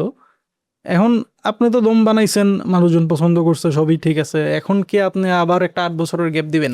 না না না, আমরা তো আপনার কাছ থেকে সিনেমা চাই। এটার সব থেকে বড় কারণ যেটা, আপনি যেই গল্পটা বলতে চান, আপনার ইন্ডাস্ট্রিতে আপনি অবস্থানটা ক্রিয়েট করছেন দেখে আপনি একটা এক্সপেরিমেন্টাল গল্প বলতে চাইলে ওটা পারবেন, এটা কিন্তু একটা র্যান্ডম ইয়ং পরিচালক পারবেন না। সো আমরা সিনেমার অডিয়েন্স যারা আছে বা আমরা ইভেন যারা ফিল্ম এনথুজিয়াস্ট আছি, আমরা কিন্তু খুব ইন্টারেস্টিং সব গল্প চাই। এই জন্যই বলতেছি যে আপনি একটু দ্রুত সিনেমা নেক্সট বানান আর কি। না, আমি অবশ্যই এত বড় গ্যাপ দিব না, কারণ আলটিমেটলি আমি এখন মানে ডিসিশন নিছি যে প্রত্যেক বছর আমি পারবো কিনা, বাট 2 বছরে তো মানে 3 বছরে 2টা সিনেমা বানাইতে চাই। সো এরকম করে করে আমার জার্নিটা আমি আসলে এই দমটা তো এখন মাত্র সিনেমা হল থেকে একটু নামতেছে এবং এখন আমার ওটিটিতে রিলিজ হবে। আমরা আজকে ডিক্লেয়ার করলাম যে 21 তারিখে ওটিটিতে আসবে। তো এই যে 21 তারিখে ওটিটিতে আসবে, এই জার্নিটাও আমি দেখতে চাই। আমি যেহেতু ওটিটির আন্ডারস্ট্যান্ডিংয়ের সাথে এতদিন ছিলাম, এটা ওটিটিতে কেমন ওয়ার্ক করে, সো এটা আমি বুঝতে চাই ফিলিংটা। হ্যাঁ, তো ওটিটিতে যদি একটা লেভেলে ভালো ওয়ার্ক করে যায়, দমের তো একটা বড় ইনভেস্টমেন্ট হচ্ছে, সো ওই জায়গাটা কাভার করাটাও আসলে অনেক বড় ইম্পর্টেন্ট ইস্যু। তাহলে এই ধরনের সিনেমা আরও করা যাবে। এবং তারপরে আসলে আমি একটু মানে গল্পের ভাবনার মধ্যে ঢুকে যাব। দেন চরকিটাও তো আবার একটা স্টেবল পজিশনে রাখতে হবে, মানে দুইটার ব্যালেন্স করাটা অনেক সময় খুবই ডিফিকাল্ট হয়ে যায়। কিন্তু চরকিটা ঠিক রেখে, এবং চরকিতে এখন আরও অনেক প্রফেশনাল লোকজন ইনভলভ হয়েছে, সো এটা আমার জন্য অনেক আরাম হচ্ছে আস্তে আস্তে। হ্যাঁ, তো এই আমাদের টিমটাও আরও বেশি প্রফেশনাল হয়ে উঠছে, তো যে কারণে আমি আস্তে আস্তে নিজের ডিরেকশন দেওয়ার আবার সাহস করতে পারি। তো আমার মনে হয় যে সামনে খুব অল্প সময়ের মধ্যেই আমি সিনেমা ডিক্লেয়ার করবো আবার। আমরা অবশ্যই চাইবো। আর চরকি নিয়ে তো একটু আগে যেটা বললাম, এটা নিয়ে আমাদের আবারও একটু জাস্ট শেষের দিকে একটু রিকোয়েস্ট করি যে আপনারা তো, আমি তো অবভিয়াসলি বলছি যে শুধুমাত্র এক্সপেরিমেন্টাল কাজ যেহেতু কোনো একটা প্ল্যাটফর্ম চলতে পারে না, প্ল্যাটফর্ম চলতে হলে সব ধরনের কাজ দরকার আছে। আমরা অবভিয়াসলি কমার্শিয়াল কাজও চাই, বাট মাঝে মাঝে আমরা একটু একটা অনুলৌকিক, একটা কালপুরুষ, এই টাইপের এক্সপেরিমেন্টাল কাজ চরকির কাছ থেকে চাইবো আর কি। না না, অবশ্যই, মানে চরকি তো নানান ধরনের কন্টেন্ট করবে, তবে এটা আমরা বিশ্বাস করি আমাদের টিমের মানে ইনবিল্ট এইটা আছে আর কি, মানে সবাই নিজের ভেতরেই এইটা ফিল করে যে আমরা মানে কোন কন্টেন্ট বিজনেস ওয়াইজ সাকসেসফুল হচ্ছে না, এটার চেয়েও বড় কথা যেই কন্টেন্ট করে আমাদের খুব প্রাউড ফিল করতে পারি, এই কন্টেন্টগুলোই সবাই বেশি করতে চায়। সো আমরা নিজেদেরকে থামাইতে হয় যে না, এটা তো বিজনেসটা কি মানে ডিফিকাল্ট জায়গায় নিয়ে যাবে, এটা কি করবো না, কিন্তু আবার নিজেদের ভেতরে ওই তাড়নাটা কাজ করে যে না, এইটা করতে চাই। তো এই ব্যালেন্সটা আরও আস্তে আস্তে আসবে। হ্যাঁ, মানে এবং ইনফ্যাক্ট আমরা আরও মোর এক্সপেরিমেন্টাল কন্টেন্ট করবো। সো এই বছরেও আসবে, সামনেও আসবে। চরকির ওই জায়গাটা মানুষের হৃদয়ে যেন সবসময় থাকে যে এরা আসলে কন্টেন্ট ভালোবেসে করে, এটাই। থ্যাংক ইউ ভাইয়া আজকে আমাদের সময় দেওয়ার জন্য। না, থ্যাংক ইউ, আমার খুব ভালো লাগতেছে। এবং একটা জিনিস, অনেক কথা বললাম, আমি জানি যে কোনটা ভালো, দর্শক কোনটা পছন্দ করবে, অপছন্দ করবে আমি জানি না, আমার কথাগুলো আমি বলে গেছি। কিন্তু আমি একটা জিনিস বিশ্বাস করি যে একটা ইন্ডাস্ট্রিতে অনেক স্টেক হোল্ডার একসাথে কাজ করলেই এটা আগায়। এখন কিন্তু সোশ্যাল মিডিয়াতে পেজ, সিনেমা রিলেটেড পেজ অথবা কন্টেন্ট রিলেটেড পেজের ভূমিকা খুবই গুরুত্বপূর্ণ। এবং এইখানে একটা কন্টেন্ট শুরুতেই এটাকে খারাপ বলে ফেলা, ভালো বলে ফেলা, এটাকে অনেক হাইপ করা, একটা নায়ককে অনেক হাইপ করা, একটা কন্টেন্টকে অনেক নেগেটিভ হাইপ করা অথবা পজিটিভ হাইপ করা, এইরকম একটার চেয়ে বড় কথা, এরকম ক্যাম্পেইন রিলেটেডের চেয়ে বড় কথা কন্টেন্ট নিয়ে খুব সিরিয়াস ডিসকাশন, ফান টাইপেরই হোক, মানে সিরিয়াস বলতে ওইটা বুঝাচ্ছি, কন্টেন্ট নিয়ে খুবই কন্টেন্টফুল ডিসকাশন ইজ রিয়েলি ইম্পর্ট্যান্ট। এইটা ইম্পর্টেন্ট এই কারণে, কারণ কন্টেন্টকে গ্রো করতে দিতে হবে। সো কন্টেন্ট যে ডিরেক্টর বানাবে তার মতোই হবে, মানে কন্টেন্ট এটা অনেক সমালোচনা করে যে কন্টেন্ট মানে ওই ডিরেক্টর ওই সমালোচকের মতো করে কন্টেন্ট বানাবে, এটা না। প্রত্যেক ডিরেক্টর তার নিজস্ব সক্রিয়তা আছে, আর নানান ধরনের কন্টেন্ট হইতে হবে। এটা আপনার পছন্দ হলেও এই কন্টেন্ট হবে, পছন্দ না হলেও ওই কন্টেন্ট হবে। তো নানান ধরনের কন্টেন্ট হবে, নানান ধরনের কন্টেন্ট নিয়ে আলোচনা হবে, কিন্তু আলোচনাটা গঠনমূলক হওয়াটা খুব ইম্পর্টেন্ট। আমি আপনাদের এই পেজটা আমার অনেক দিন ধরেই ভালো লাগতেছে, কারণ কন্টেন্টের ওই ফিলিংয়ের জায়গাটা আমি পাচ্ছিলাম। সো কথাও হয়তো এইটা আমি প্রথম নামটা আচ্ছা ঠিক আছে কারা করলো, আমি দেখলাম যে অনেকগুলো পোস্ট আমার নিজেরও ভালো লাগছে, এবং আমি মনে করি যে আপনারা এত স্রোতে ভাসা যান না প্লিজ, এটা আমার রিকোয়েস্ট। হ্যাঁ, মানে এটা সবাই না একটা অন্য মোডালিটিতে ঢুকে যায়, একটা সময় বিজনেস মোডালিটিতে ঢুকে, অথবা যে কোনো উদ্দেশ্যের চেয়ে বড় কথা কন্টেন্ট ভালো হোক, এই উদ্দেশ্যটা নিয়ে আপনাদেরকে মানুষ অনেক পচাবে, গালি দিবে, অনেক ধরনের করবে, কিন্তু যারা আসলে কন্টেন্ট ভালোবাসি তাদের ভালোবাসা আপনারা সবসময় পাবেন। আমি আগেও আসতে চাইছিলাম, নিশানও আমাকে অনেকবার বলছিল যে আসার কথা, আমি সময় করে উঠতে পারছিলাম না, কারণ আমার দমের কাজ চলতেছিল রিলিজ টাইমে। আপনার যদি মনে হয় যে এরপরে আবারও আমাকে লাগবে, আমি সবসময় আসবো, আমাদের বন্ধু বান্ধব আসবে, আমাদের সবাই আসবে। আপনারা কন্টেন্ট নিয়ে ভালো করতেছেন, এইটা জাস্ট ধরে রাখেন, এটা আমার রিকোয়েস্ট। থ্যাংক ইউ ভাই। আমাদের ভালো করার জন্য জাস্ট একটা বড়, আমরা তো সবসময়ই পার্সোনালি খুব ফিল্ম নিয়ে এনথুজিয়াস্টিক, এবং আমরা নিজেরও সিনেমা বানাইতে চাই। সো আমরা যখন কথা বলি, আমরা সবসময় দেখি যে একটা ফিল্ম এনথুজিয়াস্টিক লোককে আমাদের কন্টেন্ট দেখবে কিনা। বেশিরভাগ পেজ আছে, বেশিরভাগ আছে না, খুব পার্সোনাল কাদা ছোড়াছড়ির একটা ব্যাপার বাংলাদেশের মিডিয়া মানে পেজগুলোতে খুব আছে। তা আমরা একদম শুরু থেকে, যেমন আমাদের একটা সাবস্ক্রাইবারও ছিল না, আমরা খুব স্ট্রিক্ট ছিলাম যে কোনো পার্সোনাল কথাবার্তা আমরা কোনো টপিকেই বলবো না। সো এই জিনিসটা আমরা এখনও মেনটেন করে যাইতেছি, এবং আমরা যেটা বললাম যে ইভেন আমরা যে জিনিস দেখতে চাই আমরা এক্স্যাক্টলি ওই জিনিস নিয়ে কথা বলি। সো ওই আর কি। থ্যাংক ইউ, ভালো লাগলো সবাইকে, থ্যাংক ইউ।